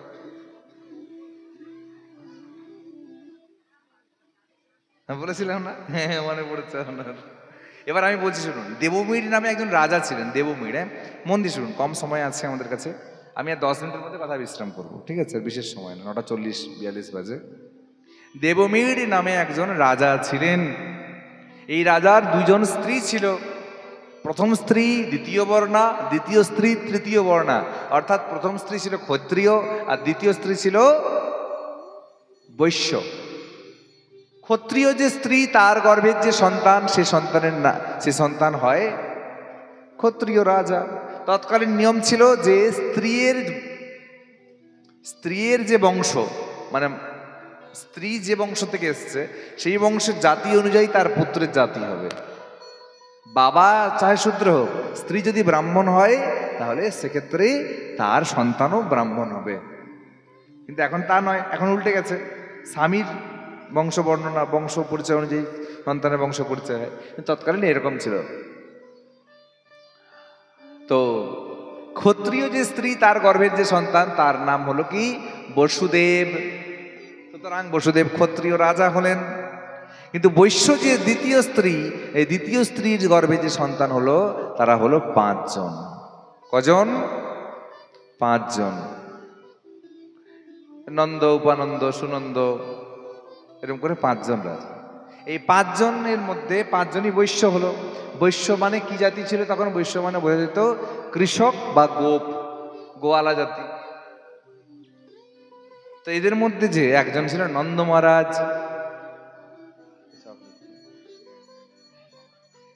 এদের মধ্যে ছিল নন্দ মহারাজ। হরি বল। তো নন্দ মহারাজ যেই না রাজত্ব শুরু করলেন, গোপ রাজত্ব, নন্দ মহারাজ যাকে বিবাহ করলেন তার নাম কি? মা যশোদা। যশ প্রদান করেন, তাই নাম যশোদা। আর বসুদেব যাকে বিয়ে করলেন তার নাম কি? হ্যাঁ, দেবকী। দেবকী তো? দেবকী বলে কি বলে, সব উল্টো পাল্টা বলছে। দেবকী তো দ্বিতীয় স্ত্রী। প্রথম স্ত্রীকে মা রোহিণী। মা রোহিণী। তো এবার দেবকীকে পরবর্তীকালে কংস নিজের কাকা, দেবক নামে একজন রাজা ছিলেন, কংসের কাকা দেবক রাজ। এই দেবক রাজার কন্যা ছিল দেবকী। তার সঙ্গে কংস নিজে বসুদেবের বিবাহ ঠিক করেন। বসুদেব দ্বিতীয় বিবাহ করেন। বসুদেব আর দেবকীকে নিয়ে কংস রথে করে নিয়ে যাচ্ছেন বসুদেবের বাড়িতে ছাড়তে, মানে বোনের শ্বশুর বাড়িতে ছাড়তে। নিজে হঠাৎ করে আকাশবাণী হলো, তেম মৃত্যুম অষ্টত্বরো সন্তানম। তোমার মৃত্যু তোমার বোনের গর্ভের 8ম সন্তানের হাতে হবে। চমকে উঠলেন, তবে এত বড় স্পর্ধা, কংসকে মারবে? একে তো আমার আগে বধ করা উচিত। বধ যেই না করতে গেছেন, কি করে বধ করবেন? কেসে মুষ্টি ধরে বোনের তরোয়াল দিয়ে কাটতে গেছেন, দেহ থেকে আলাদা। বসুদেব চরণে পড়েছে, বলছে মেরো না, মেরো না, তোমার বোন হয়, স্ত্রীর গায়ে হাত তুলতে নেই। হতভাগা সে যে নিজের স্ত্রীর গায়ে হাত তোলে, ভগবান তাকে কোনোদিনও পছন্দ করেন না। বলছে এরকম করতে নেই, সাবধান, কখনো কারোর নিজের স্ত্রীর গায়ে হাত তুলবেন না। অন্তত পক্ষে কেশে হাত দেবেন না, চুলে। নারীর চুলে স্বয়ং ভগবত কৃপা বিরাজ করে। কেশমুষ্টি ধারণ করতে নেই পুরুষদের, এবং কোনো পুরুষের শিখায় হাত দিতে নেই। সে আপনার সন্তানও যদি হয়, আপনার স্বামীও যদি হয়, তার শিখায় হাত দেওয়ার অধিকার কারো নেই। বুঝা গেল? তো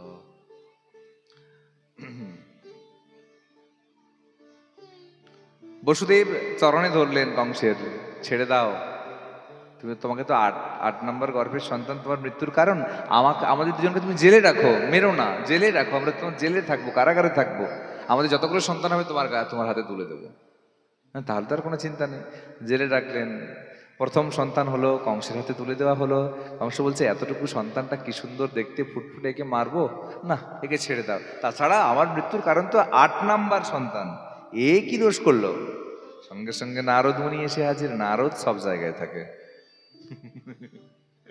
কোথায় নারদ নাই? নারদ যেখানে নাই সেখানে অনুষ্ঠান, প্রোগ্রাম, বিয়ে বাড়ি, অন্নপ্রাশন কিছুই হবে না। নারদ সব জায়গায় একজন না একজন থাকেন, এবং যেখানে স্বয়ং নারদ থাকতে পারেন না, তার একজন করে অংশাবতার বা অংশ অবতরই রেখে যান। ঠিক। নারদের কাজ কি? এখানের কথা ওখানে আর ওখানের কথা এখানে করা। নারদ যুদ্ধ করে না, যুদ্ধ করায়। তো নারদ মুনি হাজির। আরে কংস মহারাজ কেমন আছেন? বলছে ভালো আছি। আচ্ছা, আপনার শুনলাম বিপদ কি আকাশবাণীটা হয়েছে? বলছে হ্যাঁ, এই ব্যাপার। তার প্রথম সন্তানকে ছেড়ে দিয়েছেন? বলছে হ্যাঁ। কেন? বলছে আরে কি সুন্দর দেখতে আমার ভাগনাটা, তাছাড়া মৃত্যুর কারণ 8 নম্বর সন্তান, ওকে মারবো কেন? নারদ বলছে আপনি সত্যি বোকা। বলে কেন? কারণ কি জানেন? যে কি? আচ্ছা বলুন তো। এই যে আমার হাতটা দেখতে পাচ্ছেন, এখানে কটা আঙ্গুল আছে? 5টা। 1 নাম্বার আঙ্গুল কোনটা আর 5 নাম্বার আঙ্গুল কোনটা বলো? 1 নাম্বার কোনটা এর মধ্যে? হ্যাঁ, এটা 1 নাম্বার। বলে রমেন বাবা বলছে এটা 1 নাম্বার, ওটা 1 নাম্বার। 1 2 3 4, তারা ঘুরে এসে এখানে 5। এই বুঝে বলুন, হরি বল। বলছে কনফিউজিং। আমি জানি না কোনটা 1 আর কোনটা 5। যেখান থেকে গোনা শুরু করবে সেটাই 1, আর যেখানে গিয়ে শেষ করবে তোমার মন মর্জি মতো সেটাই হবে 5। বলছে হ্যাঁ, কথা তো ঠিক। তা কি বোঝাতে চাইছো? বলছে বোঝাতে এটাই চাইছি, তুমি যাকে 1 বলছো সেটা হয়তো 8, আর যাকে তুমি 8 ভাবছো সেটা হয়তো 1। বলে কি করে সম্ভব? বলে ভাবো, একটা বস্তা নিয়ে তুমি বাজার করতে গেছো।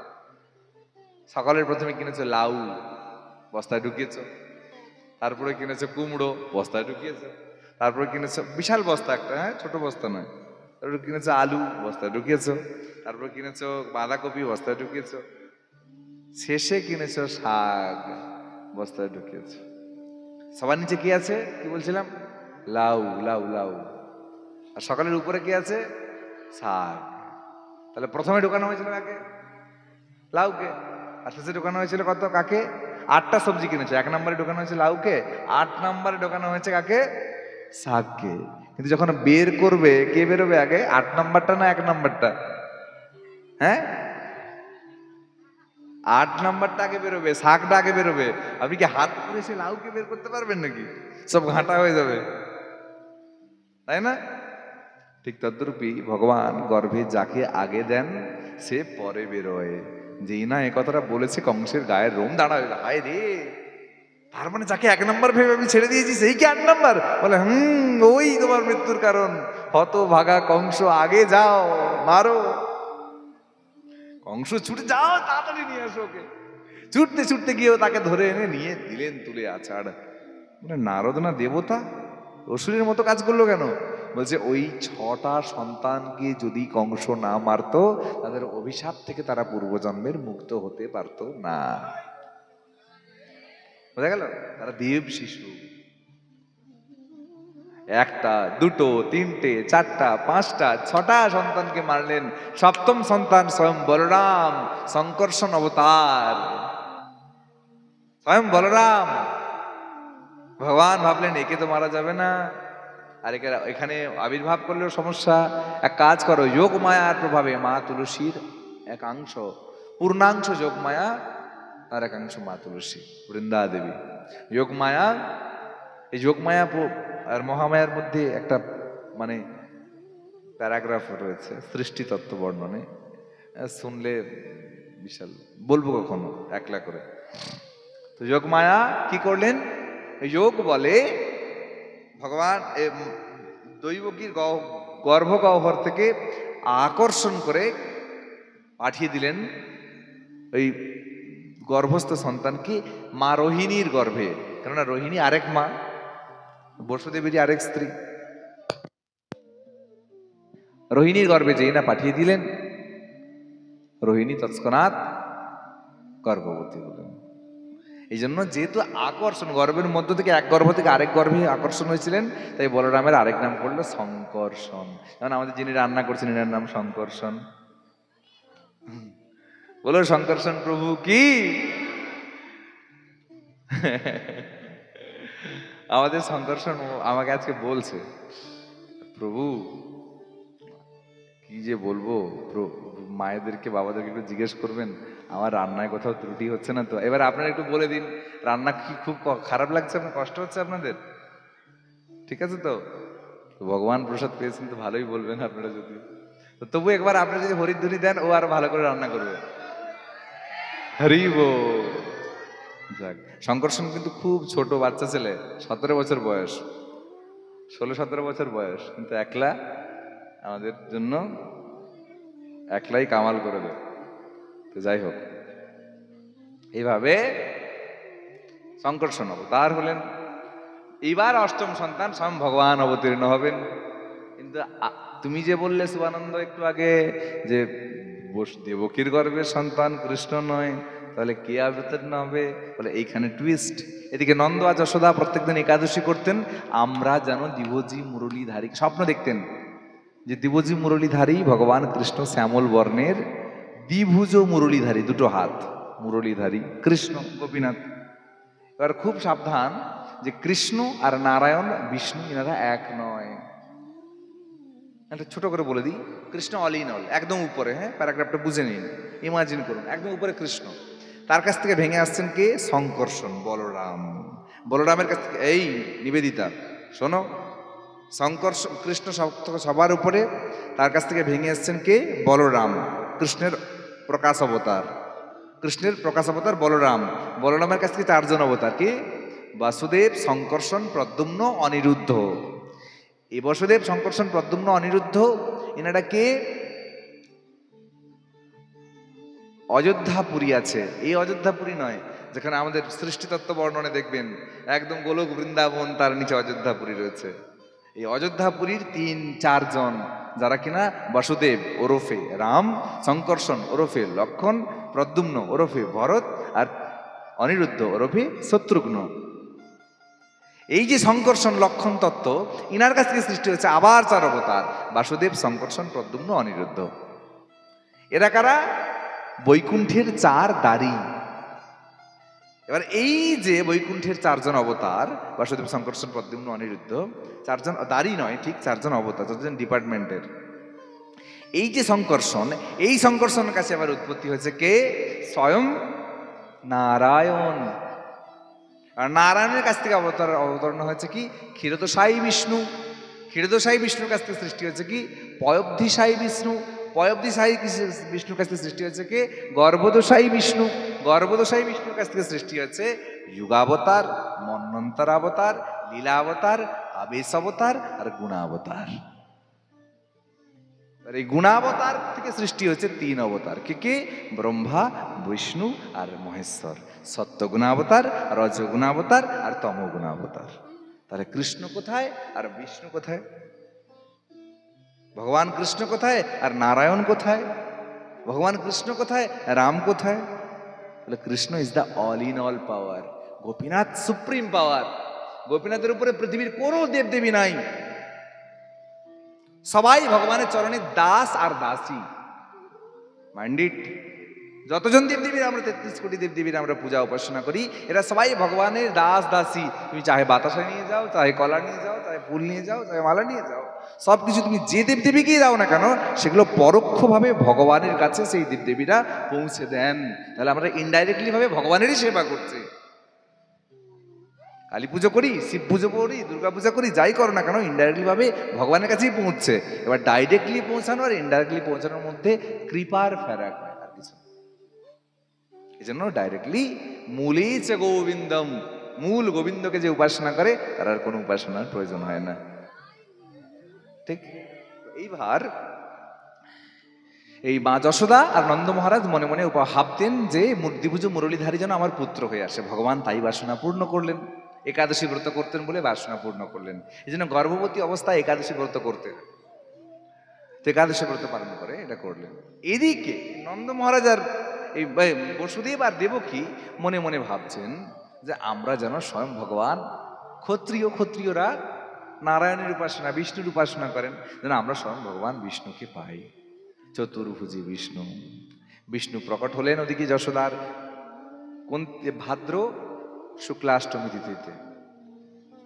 রাতের অন্ধকার স্বয়ং ভগবান বিষ্ণু চতুর্ভুজ রূপ ধারণ করে কৃষ্ণাষ্টমী, অপরাধ কৃষ্ণাষ্টমী তিথিতে স্বয়ং দৈবকীর গর্ভস্থ হয়ে স্বয়ং ভগবান গোবিন্দ বিষ্ণু রূপে, চতুর্ভুজি বিষ্ণু রূপে প্রকট হলেন দৈবকীর গর্ভ থেকে। আর এদিকে নন্দ মহারাজ আর মা যশোদার গর্ভ থেকে নন্দ মহারাজের ঔরসে অবতীর্ণ হলেন কে? স্বয়ং ভগবান কৃষ্ণ মুরলীধারী রূপে। আর যেই না ওদিকে দেবকীর উদর থেকে চার হাত ধরে ভগবান প্রকট হয়েছেন বিষ্ণু রূপে, তখন মা চমকে উঠেছে দৈবকী, তুমি যদি 4 হাতে প্রকট হও, 4 হাত রূপেই চাইছিলেন, যেই না 4 হাত দেখেছেন চমকে উঠেছেন, তুমি 4 হাত ধরে প্রকট হলে তাহলে কংস তো আগে তোমাকে মারবে, তাহলে এই অলৌকিক সন্তান এ নিশ্চয়ই আমার মৃত্যুর কারণ, একে আগে মারো, কারণ অলৌকিক ছাড়া তো কারো 4টা হাত হয় না। এরকম করে বলছেন, তখন বলছে ও তাহলে কি করব, কৃষ্ণ তো ওদিকে প্রকট হয়ে গেছে। বলছে না আমার দুটো হাত। বলছে 2 হাতে আমি কি করে, বিষ্ণুর তো নিয়ম 4টা হাত। এদিকে ভগবান অলরেডি প্রকট হয়ে গেছেন, ভগবান প্রকট হয়েছেন, ভগবানকে অগ্রাহ্য করে তারপরে মা যোগ মায়া প্রকট হয়েছেন যশোদার গহ্বর থেকে। আর কৃষ্ণ যেই না জানতে পারলেন ওদিকে দৈবকী বলছে আমার এই চার হাত চতুর্ভুজি ভগবানকে তো চাই না, তখন কৃষ্ণ বলছেন যোগমায়া এক্ষুনি মা যশোদাকে মায়া নিদ্রা আচ্ছন্ন করে আমাকে নিয়ে চলো মথুরায়। যোগমায়া মা যশোদাকে মায়া নিদ্রায় আচ্ছন্ন করে তৎক্ষণাৎ ভগবান কৃষ্ণকে যোগ বলে মথুরায় কারাগারে, কংসের কারাগারের মধ্যে নিয়ে গেলেন। ভগবান মুরলীধারী রূপে প্রকট হলেন দেবকীর কাছে। বলছে বলো দেবকী কি চাও? বলছে প্রভু তোমার এই রূপটা চাই আমার সন্তান হিসেবে। বলছে কিন্তু তুমি তো সন্তান হিসেবে চতুর্ভুজি নারায়ণ পেয়ে গেছো, চতুর্ভুজি নারায়ণের উপাসনা করেছিলে। বলছে করেছিলাম বটে, কিন্তু কংসের ভয় এখন তোমার এই রূপ চাই। বলছে আমি দিতে পারি আমার এই রূপ, কিন্তু আমি কিন্তু তোমার কাছে থাকবো না। বলছে থাকতে হবে না প্রভু, তুমি জীবিত থাকো এটাই চাই। ভগবান বলছে আমাকে হত্যা করার ক্ষমতা কারো নেই। যে বেশ, কিন্তু ভগবান বিষ্ণু বলছেন আমি কোথায় যাব প্রভু, আমি যে প্রকট হলাম, তোমারও কাজ আছে, দাঁড়াও। ভগবান সঙ্গে সঙ্গে নিজের অঙ্গের মধ্যে বিষ্ণুকে আবিষ্ট করে নিলেন, বিষ্ণুকে নিজের অঙ্গের মধ্যে লীন করিয়ে নিলেন। ভগবান কৃষ্ণের ক্ষমতা আছে বিষ্ণুকে নিজের মধ্যে লীন করিয়ে নিতে, কিন্তু বিষ্ণুর ক্ষমতা নাই কৃষ্ণকে নিজের মধ্যে লীন করিয়ে নিতে। এটা দিয়ে এটাকে লুকানো যায় না? দেখতে পাচ্ছেন আর চকলেটটা, কিন্তু এটা দিয়ে এটাকে লুকানো যায়? ভগবান কৃষ্ণ হচ্ছে এটা আর বিষ্ণু হচ্ছে এটা। এবার বোঝা গেছে সহজ তো। ভগবান বিষ্ণু প্রকট হলেন, কৃষ্ণ প্রকট হলেন। আচ্ছা এক্ষুনি আমাকে নিয়ে চলো এখান থেকে। একটা ঝুড়িতে করে নিয়ে যাচ্ছেন কে? বসুদেব মাথায় করে। কোথায় যাবে? গোকুলে, নন্দ মহারাজের বাড়ি। ওদিকে মা যশোদা ঘুমিয়ে রয়েছেন, আর ভগবান বলছেন আমি যাচ্ছি ঝুড়িতে করে, মাথায় করে। যোগমায়া তুমি এক্ষুনি যাও, আর ছোট শিশু সন্তান হয়ে, কন্যা সন্তান হয়ে তুমি মা যশোদার কাছে শুয়ে থাকবে, যাও। যে বেশ, ঝুড়িতে করে তুললেন এদিকে ভগবান ছোট্ট কৃষ্ণকে। বসুদেব যাচ্ছে, হাতের শিকল বলছে ও কিছু হবে না, তুমি চলতে থাকো, বাকিটা আমি বুঝে নেবো। যেখানে যে দরজার কাছে যাচ্ছেন সে দরজা খুলে যাচ্ছে, প্রহরীরা ঘুমিয়ে যাচ্ছে, সব যোগমায়ার প্রভাব। যোগমায়া গেলে কিছু করে না, যোগমায়া জগতের মায়া আচ্ছন্ন করে না, যোগমায়া কৃষ্ণ লীলা আস্বাদন করানোর জন্য কৃষ্ণ লীলায় সহায়তা করেন। আর জগতের যেগুলো দেখছো এগুলো মহামায়ার অংশ স্বরূপা। জাগতিক মায়া বিস্তার মহামায়া করে, আর পরমার্থিক মায়া বিস্তার যোগমায়া করেন। সহজ উত্তর। যমুনা উত্তাল পাথাল। আচ্ছা আজকে কত ঝড় বৃষ্টি হলো একটু আগে। আমাদের ভাই জিৎ কতক্ষণ দাঁড়িয়ে রয়েছে, সেই কত দুপুর থেকে বেরিয়েছে, সেই নইপুর দশগ্রাম থেকে আরো কত দূর, সেখান থেকে বেরিয়ে এসছে, কিন্তু বলছে দাদা কি বৃষ্টি কি ঝড়। আমাদের এখানেও কত ঝড় বৃষ্টি হলো, যদি আমাদের বিশেষ কিছু ক্ষয়ক্ষতি হয়নি, কিন্তু ভাবুন এটার কারণ কি? কারণ আজকে জন্মোৎসব কথা, ভাদ্র মাস, কৃষ্ণপক্ষ, অষ্টমী তিথি, জন্মাষ্টমী, আজকে বৃষ্টি হবে না? ভগবান অবতীর্ণ হবে, বৃষ্টি হবে না? ভগবান গোকুলে যাচ্ছেন, আজকে অবতীর্ণ হচ্ছেন, তো বৃষ্টি হবে না? তাই বৃষ্টি দেখেছেন, এতদিন কোনো বৃষ্টি নাই, আজকেই বৃষ্টি কেন হলো? তার মানে ভগবানের কতটা করুণা দেখেছেন। বলুন একবার নিতাই গৌর প্রেমানন্দে। সাক্ষাৎ গোপীনাথ প্রকট রয়েছেন, এটা তার সব থেকে ভ্যালুয়েবল প্রমাণ। এতদিন কোনো বৃষ্টি নেই, সারাদিন পুরো ক্লিয়ার, সন্ধ্যের সময় টুকু বৃষ্টি, কিন্তু এমন বৃষ্টি হয়নি যেটা আপনারা আসতে পারেননি, আপনাকে আসার ব্যবস্থাও করে দিয়েছে। ভগবান নিজের সম্ভাষণটা নিজেই করে নিলেন।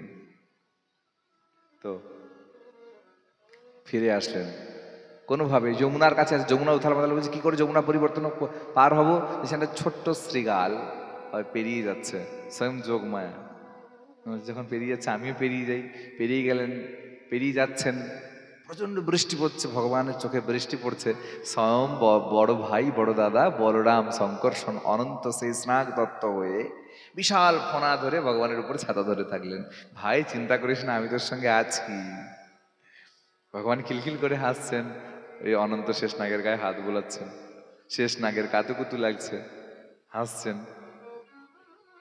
যমুনার মনে হলো অভিমান, চলে যাচ্ছ কৃষ্ণ, একবার আমাকে দর্শন দেবে না?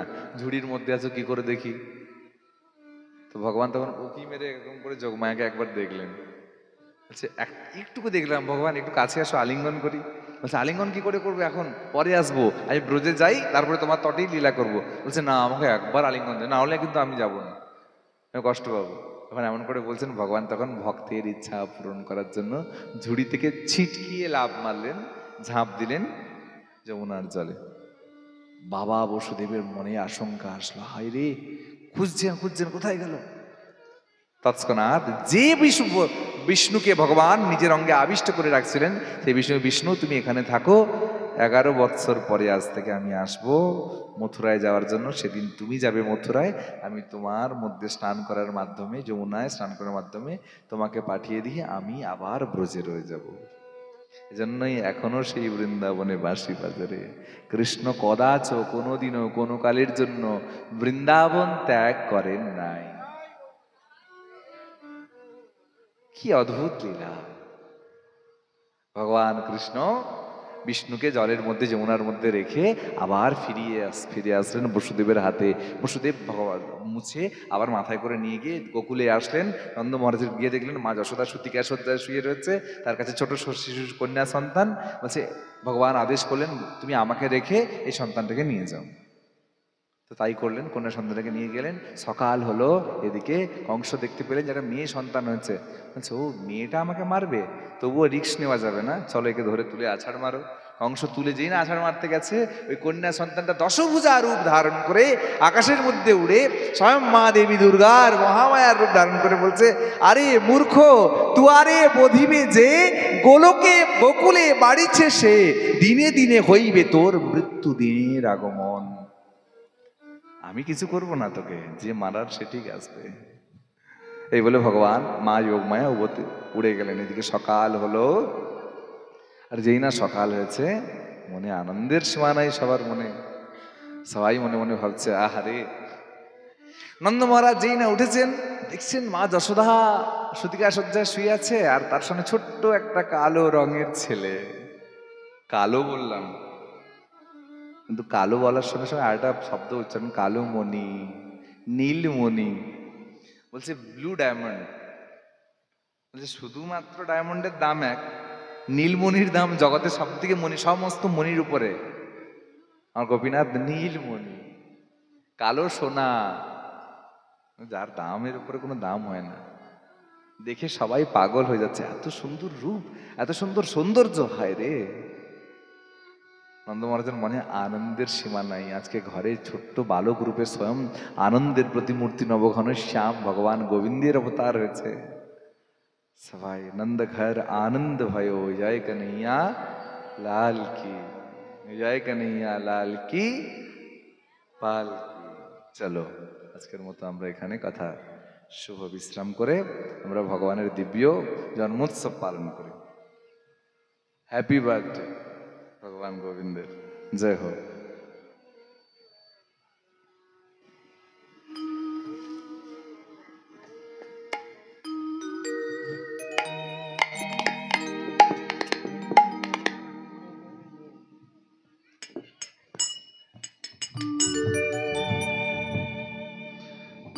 जय कन्हैया लाल की जय, जशोदा लाल की।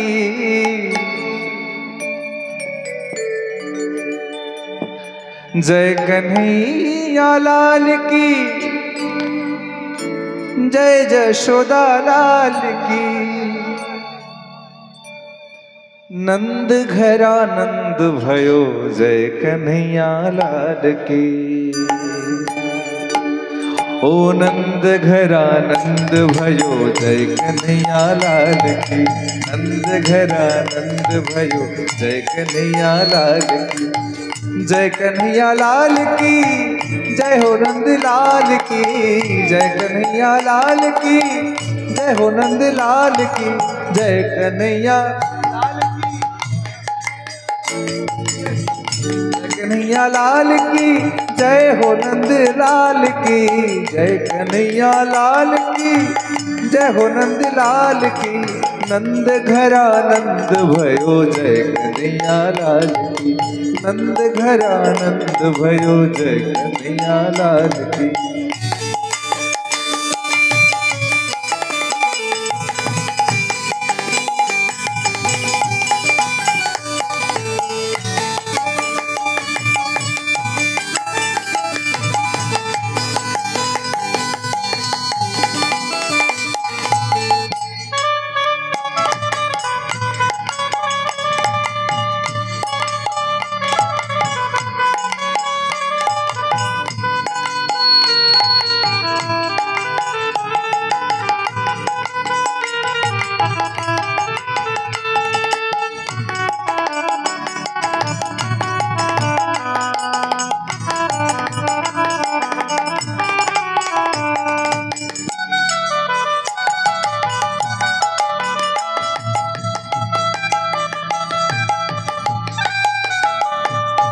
जय कन्हैया लाल की जय, जशोदा लाल की।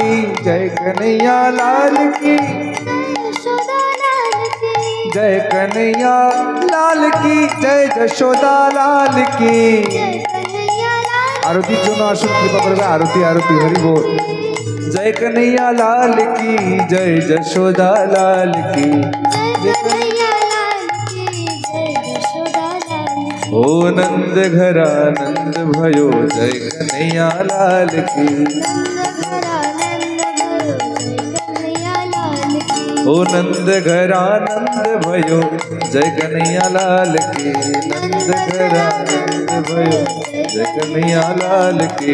नंद घरा नंद भयो जय कन्हैया लाल की।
हाथी दीनी घोड़ा दीनी और दीनी पाल की। हाथी दीनी घोड़ा दीनी